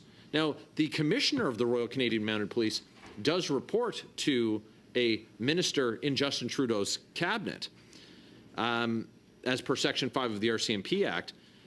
But the RCMP, of course, has full and final discretion on the investigations that they launch. But that's not going to stop Parliament from doing its job. We'll make the information available. The RCMP can choose to investigate or not. But much to Mr. Trudeau and his Liberal members here's chagrin, this is democracy, not a dictatorship. A majority of members of the House made a decision, and they can call independent officers of Parliament here to get them to opine on it. But it doesn't change the fact that it's legal. It's the right thing to do, especially after 9 years of the most corrupt government in history. And that's what we have with these members in that Liberal government.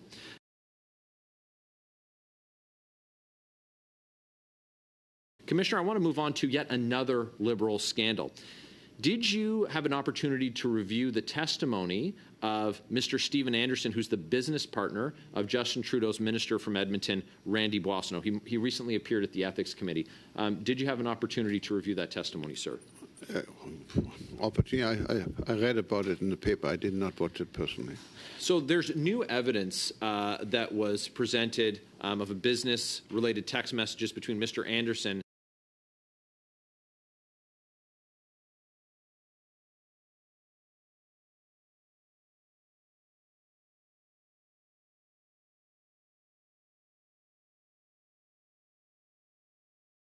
and a client of Mr. Boissonnault's company. Now, in these messages, Mr. Anderson refers to Mr. Boissonnault 9 times, saying there's going to be a partner call. He went on to admit that there was only one Randy at the company. And we even saw in these text messages that Randy was in Vancouver, Randy in the text messages, the same time that Justin Trudeau's minister, Randy Boissonnault, was in Vancouver at the cabinet retreat. So the evidence of Randy Boissonnault being involved is quite heavy. It's contained in the text messages that were presented at the Ethics Committee. Does this new information require a further look into the matter by you? A brief answer, if you could, sir. Well, I'm sorry, I can't give you a brief answer, but I'll give you an answer. Okay. As you raised this issue, no, you raised this issue with me before. I looked into it and saw there was a reasonable grounds to start. I became convinced that on September 8th, which was the issue day in question, I'm waiting for you because I'm talking to you. I want to see, make sure we both understand each other. It concerns September 8. September 8, there was no way Mr. Bassino offered to give me all the information on September 8. His conversation, telephone conversations, emails, whatever. And we looked at all of that, and there was absolutely no way that there was contact between him and Mr. Anderson. Now this new stuff has come up, which I wasn't unaware, and I wrote to Mr. Bassino again yesterday, and I said, I am concerned about these things. Now, please, and these are September 6th and 7th. So far, I know there was no communication on September 8th because you were in cabinet locker, and I have all the documents. Mr. Anderson's email suggests that he was in contact with you. Would you please provide me the same information for September 6th and 7th as you've done for 8th? When I get that, I will determine whether Mr. Anderson is using the name in vain or whether there was actually conversations. Brief time left. I appreciate the answer that you're looking for more information from Mr. Boissonnault. Yeah. How can you be assured that you're receiving information from all of his text messages? We know that he used the app called Signal. We know he used other text messaging apps.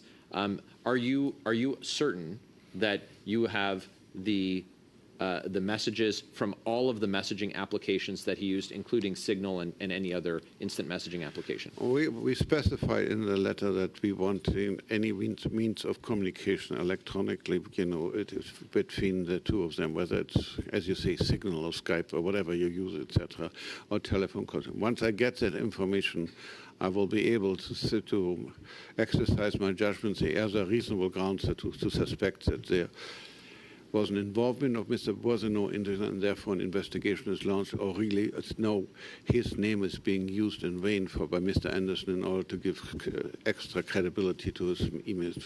Okay, I appreciate your answer. That is Thanks. the time. Ms. Shanahan, you have the floor again for 5 minutes. Well, thank you, Chair. And wow, this is very interesting. If the Conservatives were not so obsessed by pursuing their own convoluted conspiracy theories, narratives, attacking members of Parliament, especially members on this committee at every turn, we see that the partisan objective of the members who are making these accusations, and it is when, we're all big boys and girls, and, we can all play in that arena, but when it involves independent officers of Parliament, and we just heard the Commissioner saying that he is disturbed when he hears of fellow independent officers raising the alarm that their work is being interfered with, there could be compromised, then I think we need to take heed. We need to take heed. And indeed, I want to finish with the letter that I was reading earlier from the RCMP Commissioner. The RCMP will continue its review of available information that does not give rise to concerns under the Charter to determine if sufficient evidence exists to launch a criminal investigation. I would like to emphasize as well that the RCMP is operationally independent and strictly adheres to the principle of police independence. In a free and democratic society, this ensures that the government cannot direct or influence the actions of law enforcement, and that law enforcement decisions remain based on the information and the evidence available to police. Am I to infer by the comments of the members of the Conservative Party that they would interfere with police investigations? Because that is what I am hearing. Puis je veux continuer en français parce que... And I will continue in French because I know that the people in my riding are very concerned about what is going on. So when you look at the letter from the RCMP sent to Michel Bédard, who is a legal officer, so it says the RCMP also looked into allegations of potential criminal misconduct in order to launch an investigation and have access to documents within a reasonable time frame. And the RCMP has to abide by the applicable legal norms when it comes to the feasibility of all investigations. and the parliamentary request for the production of documents does not change that obligation. Therefore, the RCMP has the capacity of receiving and utilizing information and documents obtained in this manner as part of criminal investigations to respond to concerns in compliance in line with the Charter. So the information collected by the RCMP is collected in line with regard to privacy considerations as well. And I will continue with the paragraph in the last line. There's a significant risk that the motion be interpreted as a derailment of the regular procedure. The RCMP will need to determine if there's sufficient evidence to launch criminal investigation. And I would like to underline also that the RCMP is independent from an operational point of view and adheres strictly to the principles of independence of the police force. In a free and democratic society, this principle has to be guaranteed so that the government cannot intervene in these processes, and that the processes should remain founded on the evidence. So that, Chair, is very important to take into account, and for us as parliamentarians, unfortunately, we have seen this elsewhere before. The quest for scandals by the opposition is so partisan that it risks really undermining all the good practices when it comes to these types of investigations that we have had here at the Parliament and at all the other institutions. Thank you very much. Thank you very much. Fourth and final round. Mr. Brock, you have the floor. I understand you might be sharing your time. Would you like me to let you know when you're halfway, or are you going to hand it off? Halfway. Very good. I'll start by saying I'm on behalf of the Conservative Party, I'm just so sorry that we have offended Ms. Shanahan in our job in terms of holding this government to account in discovering and exposing corruption at the highest level. So if that's offensive to her, well, then so be it. That's our job.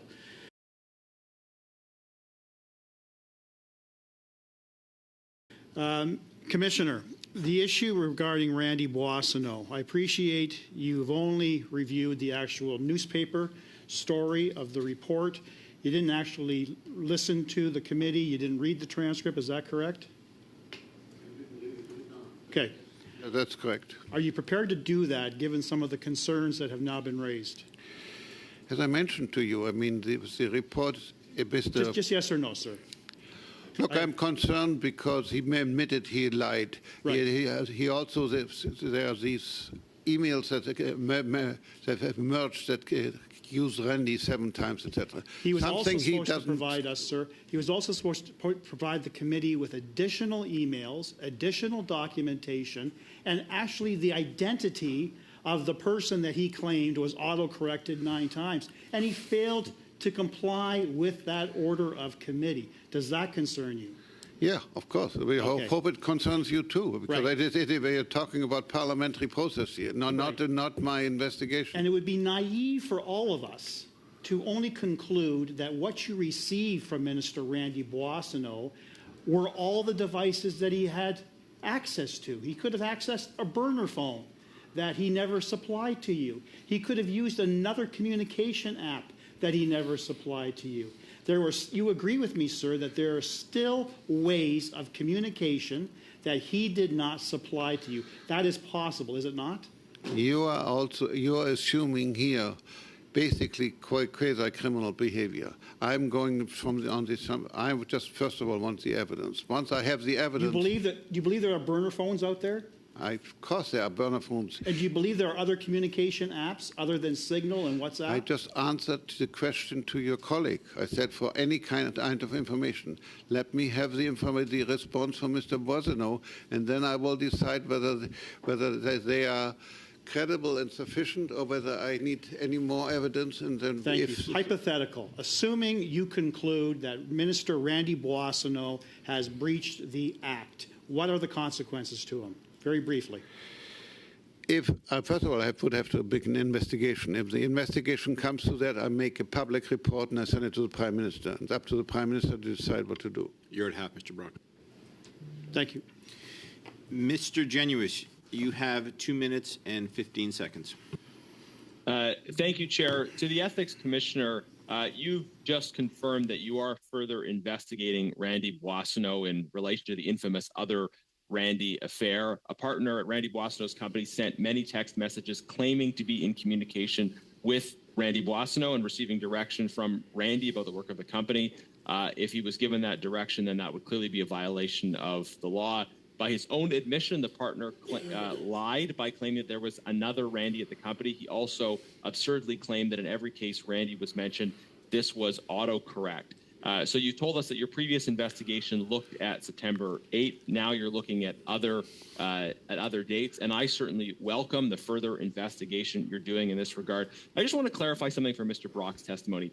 It sounds like in seeking information from Mr. Boissonnault, in seeking text messages across all apps, all possible phones, that you're essentially using the honor system, that you're expecting honorable members to be honorable in handing over all of the information you.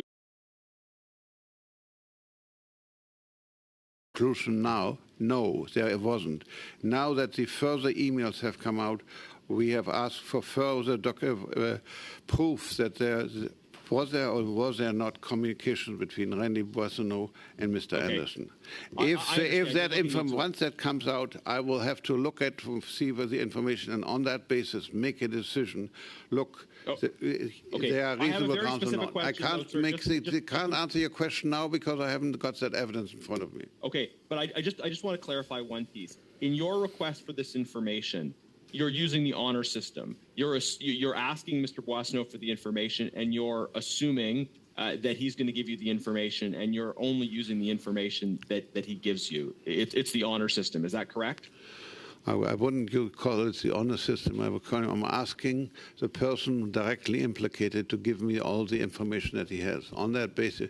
So if I do launch an investigation, I can put him under oath, I can put Mr. Anderson under oath, etc., and they would commit a criminal offense if they committed perjury. Thank you. That is the time. You'll be able to come back to these if there's further questions. Ms. Yip, you have the floor for 5 minutes, please. Thank you, Chair. I would like to return to the issue at hand. We are not questioning the powers of the House. The question is not about what parliamentarians can or cannot do. It is about what they should or shouldn't do. So I would like to go back to the letter and go back to the concerns shared by the RCMP. The RCMP warns of the risks and implications of documents produced by the House motion in a potential criminal investigation. They warn that these materials will need to be set aside from an investigation and that there is significant risk that the House motion could be interpreted as circumvention of normal investigative processes and charter protections. This should bring pause to all of us here. The RCMP and the Auditor General are warning parliamentarians, and I'm looking at the Conservatives here, of the risks and implications of a House order like this one. By clearly implying that there is criminality, the legislative branch, led by Conservative maneuvers, is looking to direct or influence the RCMP to investigate and lay charges, infringing on operational and police independence. That is concerning in a democratic society. Don't get me wrong, our fact-finding work as parliamentarians is important, but when our work starts to hinder law enforcement, institutions, and parliamentary officers with the risk of jeopardizing the very values and trust in underpinning these institutions, then we have a big problem on our hands. Besides the RCMP, the Auditor General has also raised concerns. Commissioner, how many times have you sounded the alarm on parliamentary maneuvers compromising your independence? Is this a normal occurrence since you took on the role? No, I've never had any reason to make that that kind of statement or sound the alarm. In your view, what are the ramifications of a compromised independence for an officer of Parliament?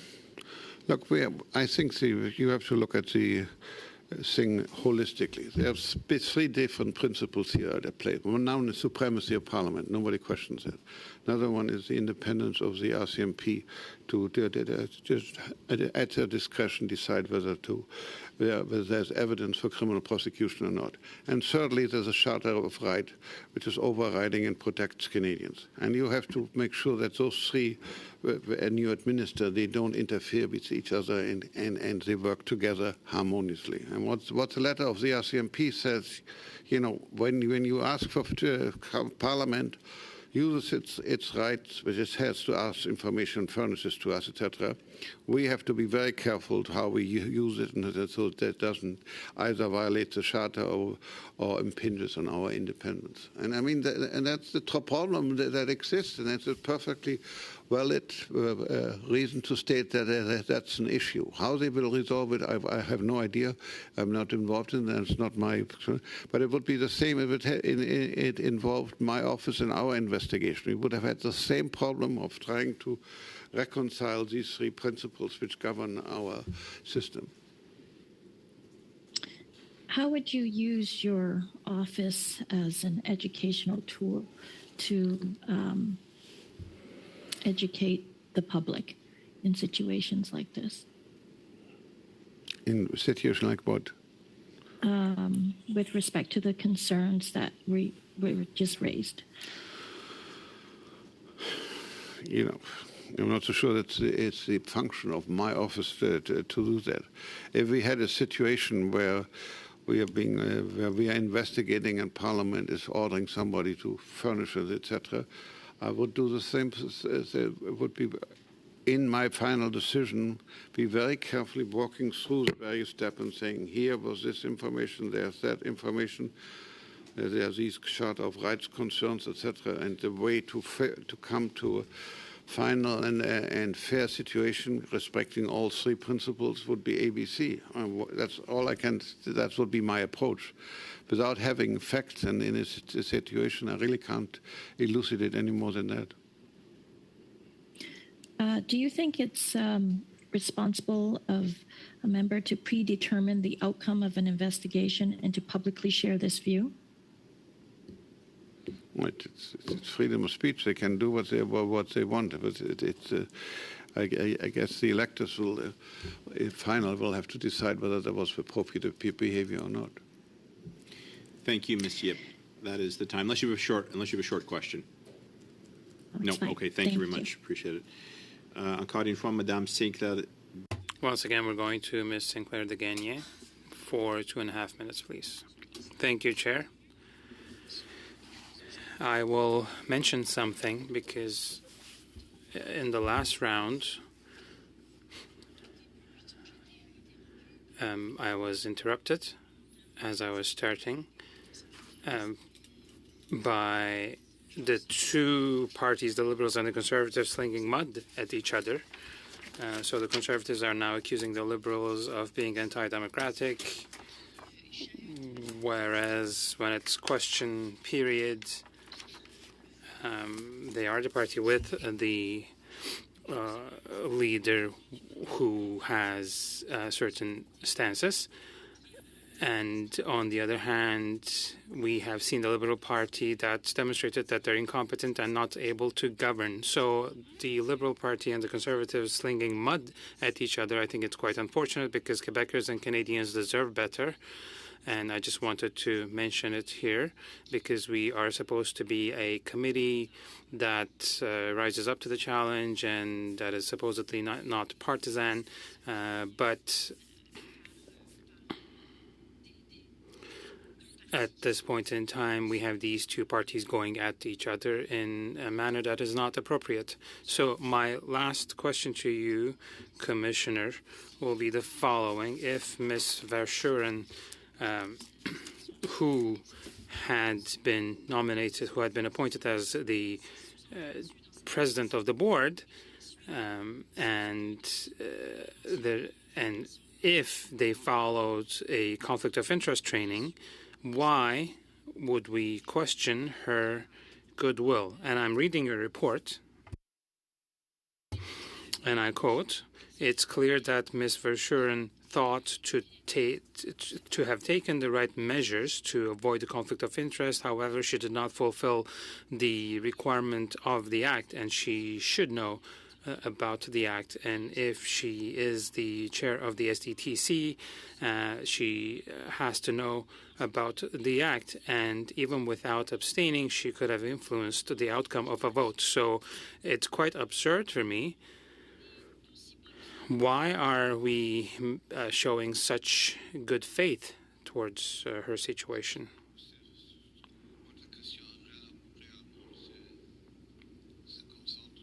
Well, your question centers around the requirements in the Act about abstention or recusing oneself. Well, if you recuse yourself, you're not there, you cannot influence the discussion, you do not have any impact on the outcome. And the other people in that same situation are free from any kind of pressure, or they have nothing to worry about saying something that could potentially offend the person that has now recused themselves from the situation. So that's why we say recuse yourself and let the board make the decision they see fit. Because if you abstain and if there's conflict of interest, well, you're still there, and even your presence can influence the outcome of these decisions or inhibit discussion. That is why what the Act requires is that you recuse yourself. That is why I do not understand why she did not do that at this SDTC meeting, and SDTC seemed to have accepted abstention, but the requirement, of course, would have been that she would recuse herself.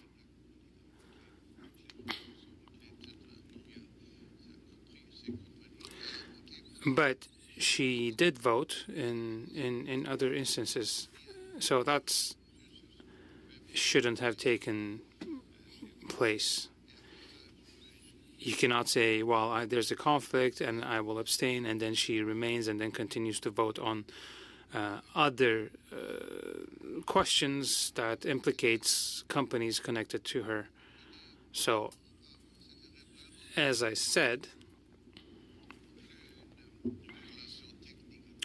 that is a technical violation or contravention. Maybe that is because of ignorance, or maybe they were not paying attention. I don't know, but the Act is very clear. You need to leave the room. Thank you very much. Up next. Your last round for 2.5 minutes, please. Thank you very much, Mr. Chair. And I want to thank the witnesses again for being present. I want to thank my colleagues for your good questions. And I just want to reiterate the comment made by my colleague, Natalie Sinclair de Gagné, just calling for some order and decency in our work. It's troubled me, Chair, in the last while that it seems as though truth and decency are taking a back seat oftentimes to partisanship.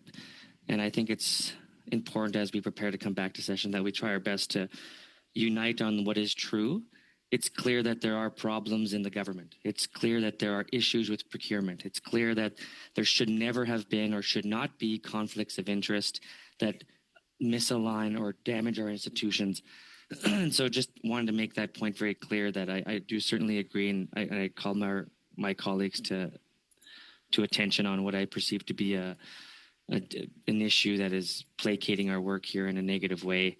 And I hope that we can continue to cooperate in finding truth and recommending real solutions to ending the kind of systemic issues that are present. Now, I do want to turn, Commissioner, to the report of the OAG, the Office of the Auditor General, in relation to the SDTC. One of the issues that we investigated when we received this report was the issue of roles, that there was no clear definition of roles or terms of reference that would define roles, particularly when it came to an issue of the Assistant Deputy Minister attending meetings of the board. You may be familiar with this. It's found in section 6.74. I'll quote that. It says, the Assistant Deputy Minister of the Department regularly attended meetings of the Foundation's board and received all board materials, but neither the department nor the Foundations documented what they expected from this role. We found that the director's understanding of the Assistant Deputy Minister's role was or did not align with the board's own, his own. This ambiguity led the board to believe that the Assistant Deputy Minister's presence at meetings provided an implicit agreement by the department for any decisions that the board made. It's deeply disturbing. Can you comment on just how that could affect the perception or even the very real conflict of interest that could be present when there isn't a clear definition of those board members' responsibilities, particularly when it came to even having a department member present, especially when the department member who was present had a different or conflicting understanding of their role there. The board perceived it as consent when, in fact, the ADM did not. Thank you, Mr. Deja. Your time is up, so I will allow the Commissioner to respond, and I just ask that you not interrupt because it will end it. So, Mr. Commissioner, you have the floor for a response, and then I'll turn to our next member. The Assistant Deputy Minister is not a reporting public office holder, so any conflict he has doesn't fall under my regime, first of all. Why he was invited there and what, I don't know. That was up to the SCDC soon, and if they saw his presence being there as consent, etc., that is troublesome because they are supposed to make the decision on the basis of their best judgment, not because of it suits the department. But as I say, that's an observation from the Auditor General. It really has nothing to do with us in conflict of interest. A good government requires that in a meeting of the board of directors, you have the people, they make their decisions based on their best understanding and judgment. You have resource persons there. You do not have persons there whose influence, whose position or something could be seen as tacit approval or disapproval. Thank you. Mr. Perkins, you have the floor for 5 minutes in the last conservative round, or the last conservative spot. Thank you, Mr. Chair, and thank you, Commissioner. I'd just like to follow up briefly on Mr. Genos's last question. So in the mysterious Randy emails and documents and the Crest access you had, just so I'm clear, it's on the honor system, I think you said, so that he is not compelled legally under oath or anything to provide you with all the documents. It's just an honor system. Is that correct? Forward. When the things first erupted, he wrote to me and said, I'll do anything I can to clear my name. What do you need? And I said, I need the following regarding September 8. And I basically, any kind of communications that you had on that day with Anderson.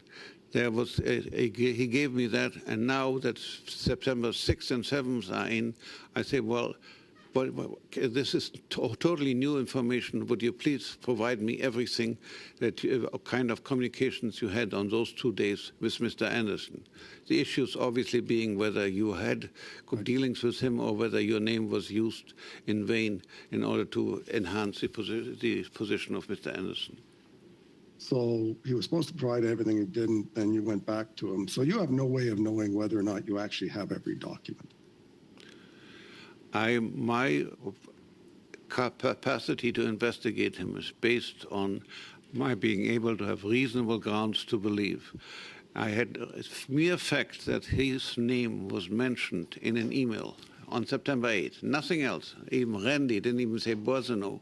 It's not enough to launch an investigation to constitute reasonable grounds to believe that something is wrong.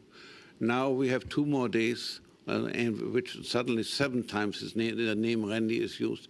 I want to know, first of all, from him, what were your communications, if any, on those 2 days? Once I have that, I will have to decide whether I have reasonable grounds to believe that an investigation is warranted. Even though he was a 50% owner in the ultimate company that had very few employees. But he's entitled to be an owner of a company. That's as long as he's a silent. Very few employees. There weren't many Randys there, unless you believe one of the Liberal MPs who said it was Randy. But I'll move on to SDTC. Part of your investigation was the Mars Accelerator Fund, which Ms. Visharian chairs Mars. Did you go further into that? Since Mars received, in the Auditor General's period, she audited 2017 to 2023, did you investigate the fact that Mars received almost $42 million from ISED? About a third of their funding comes from the federal government. Did you investigate at all the conflicts that she is in with regard to funding from Mars to her companies, NR and others, as part of that? Since federal government money is involved.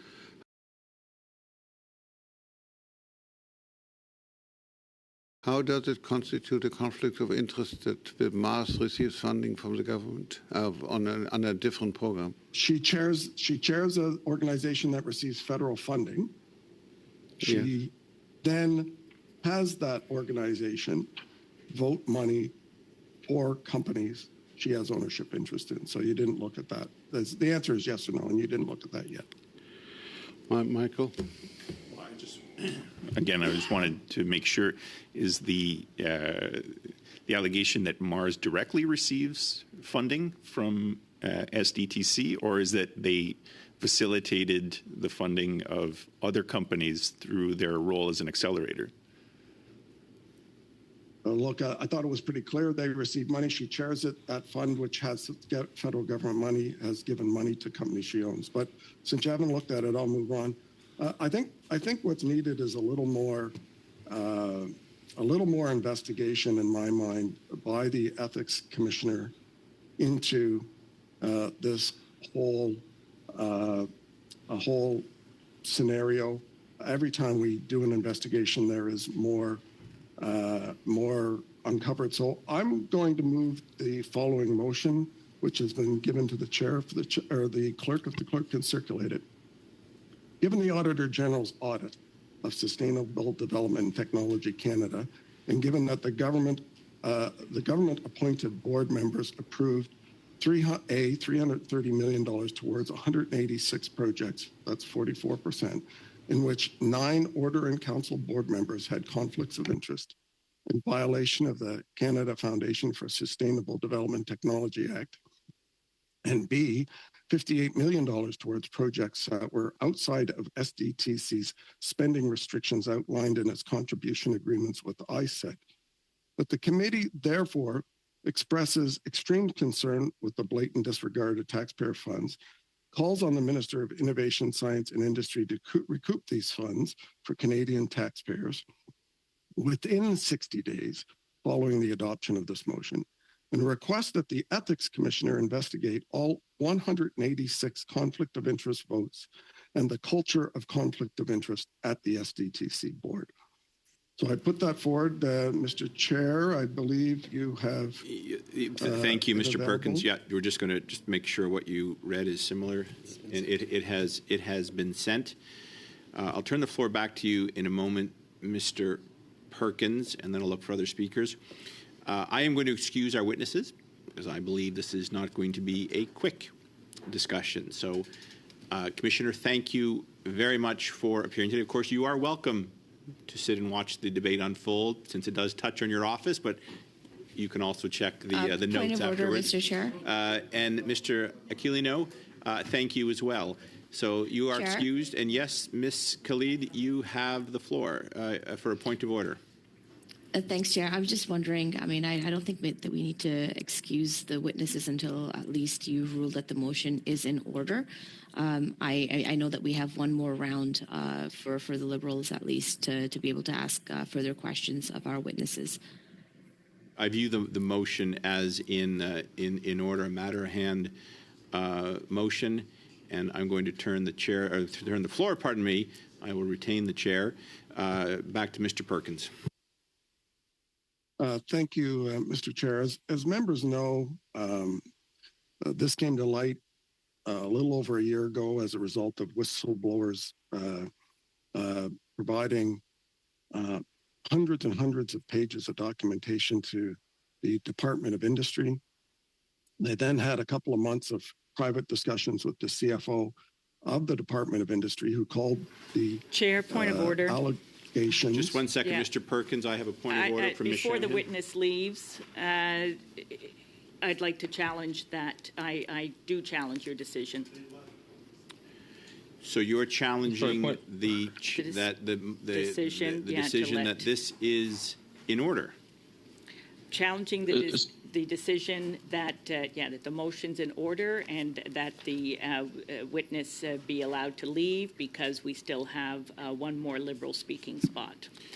All right, let's. Chair, point of order. You cannot retrospectively challenge a decision that has already been implemented. If the chair makes a decision, you can challenge the chair in the moment where the decision is being made. I can't decide I don't like a decision you made an hour ago in this meeting and try to undo the proceedings that have happened since. It was ruled in order. There was no challenge. Mr. Perkins began his comments, and then Ms. Shanahan, maybe she got a note from a staffer, or maybe she. Point of order on that Okay, same hold point. on. I'm hearing Mr. Genesis. I'll hear your point of order I have after. a point on that same point. Okay. Chair. I'm taking My a hand list of was points of raised. order, just one at a time. Mr. Genuis, you can wrap up, and then I will hear other points of order. I'm done, Chair. Okay, thank you. Ms. Khalid, you have the floor, and then I will hear Mr. Desjardins on a point of order. And I see, Mr. Desjardins, your hand is up to speak to the motion as well. I will, but Ms. Khalid, you have the floor. Thank you, Chair. And to counter what Mr. Genuis has said, this decision was made, the ruling was made, and within like a couple of seconds, you dismissed the witnesses and you gave the floor back to Mr. Perkins.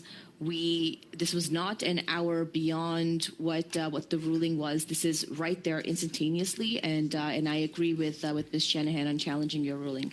Thank you. Mr. Desjardins, you had a point of order. Just one second, Mr. Brock. Mr. Desjardins is next. Thank you very much, Mr. Chair. I do believe this is something we can overcome together as a committee. It's a very easy procedural issue that's obviously taken place here, Chair, and I respectfully ask that we get unanimous consent from everyone here just to allow the 5 minutes of questioning that the members are entitled to. Just a matter of equivalency. I know if I was the member who was cut off from my questioning of a witness, just like if I was a Conservative member or a Bloc member or a Liberal member, that wouldn't be procedurally fair to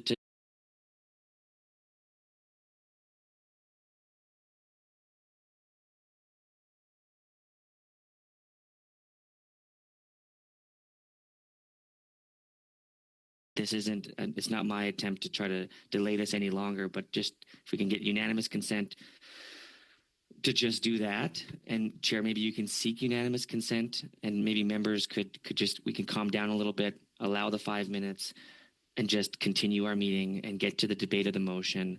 I think that's the most reasonable and most fair thing to do without descending into chaos. Thank you, Mr. Desjardins. I have one more point of order from Mr. Brock. I see hands going up. If those are points of order, just say so, because I'm differentiating between a speaking list. But just hold on. So, all right, Mr. Brock, you had a point of order? I'm withdrawing, Chair. Thank you. Ms. Shanahan, you had a point of order. So I appreciate Mr. Desjardins' comments. I believe the Commissioner has gone, but I want to point out that I was also challenging the decision that the motion was in order because, indeed, it's not the topic of the meeting. Yeah. It's not on notice, and it's been, yeah. Okay. So, first of all, I'm just going to address Mr. Desjardins' point, because I think it's the most relevant and speaks to the good work of this committee. Unfortunately, it's very difficult for me to do that because as motions come up, they have to be dealt with. Technically, you're right. I could seek a UC on that, but that also opens up the possibility of other maneuvers coming up as well. So that is not how we've operated in the past. We deal with motions as they come up. Now, Ms. Shanahan is challenging the chair. That is non-debatable. I'm going to ask the clerk for a roll call on that to either sustain my ruling, which is a vote in the yes, or to deny it, which is a no vote. So, clerk, you, and if you sustain it, we then continue to we return the floor back over to Mr. Perkins to continue the debate on the motion he has put forward. Clerk, over to you, please. The question is, shall the ruling of the chair be sustained? Ms. Bradford? No. Ms. Khalid? No. Ms. Shanahan? No. Mr. Ali? No. Ms. Yip, No. Mr. Brock, Yes. Mr. Perkins, Yes. That was a faint yes, but can you repeat that, Mr. Perkins, please? Oh, there it is. Yes. Thank you. Mr. Jennis, Yes. Madame Sinclair Desgagnés, Non. Mr. Desjardins. Mr. Chair, I actually have or Clerk, I have a point of clarification. Is the challenge to the motion, whether the motion is in order? Yes. Or whether or not, it's whether the motion is Correct. not whether or not we're agreeing to the motion. Correct. It's just whether the motion is in order to debate it now. I see. Well, yes, I think it's in order. Yeas 4, nays 6. It is defeated, and I have excused the witness. This meeting is adjourned.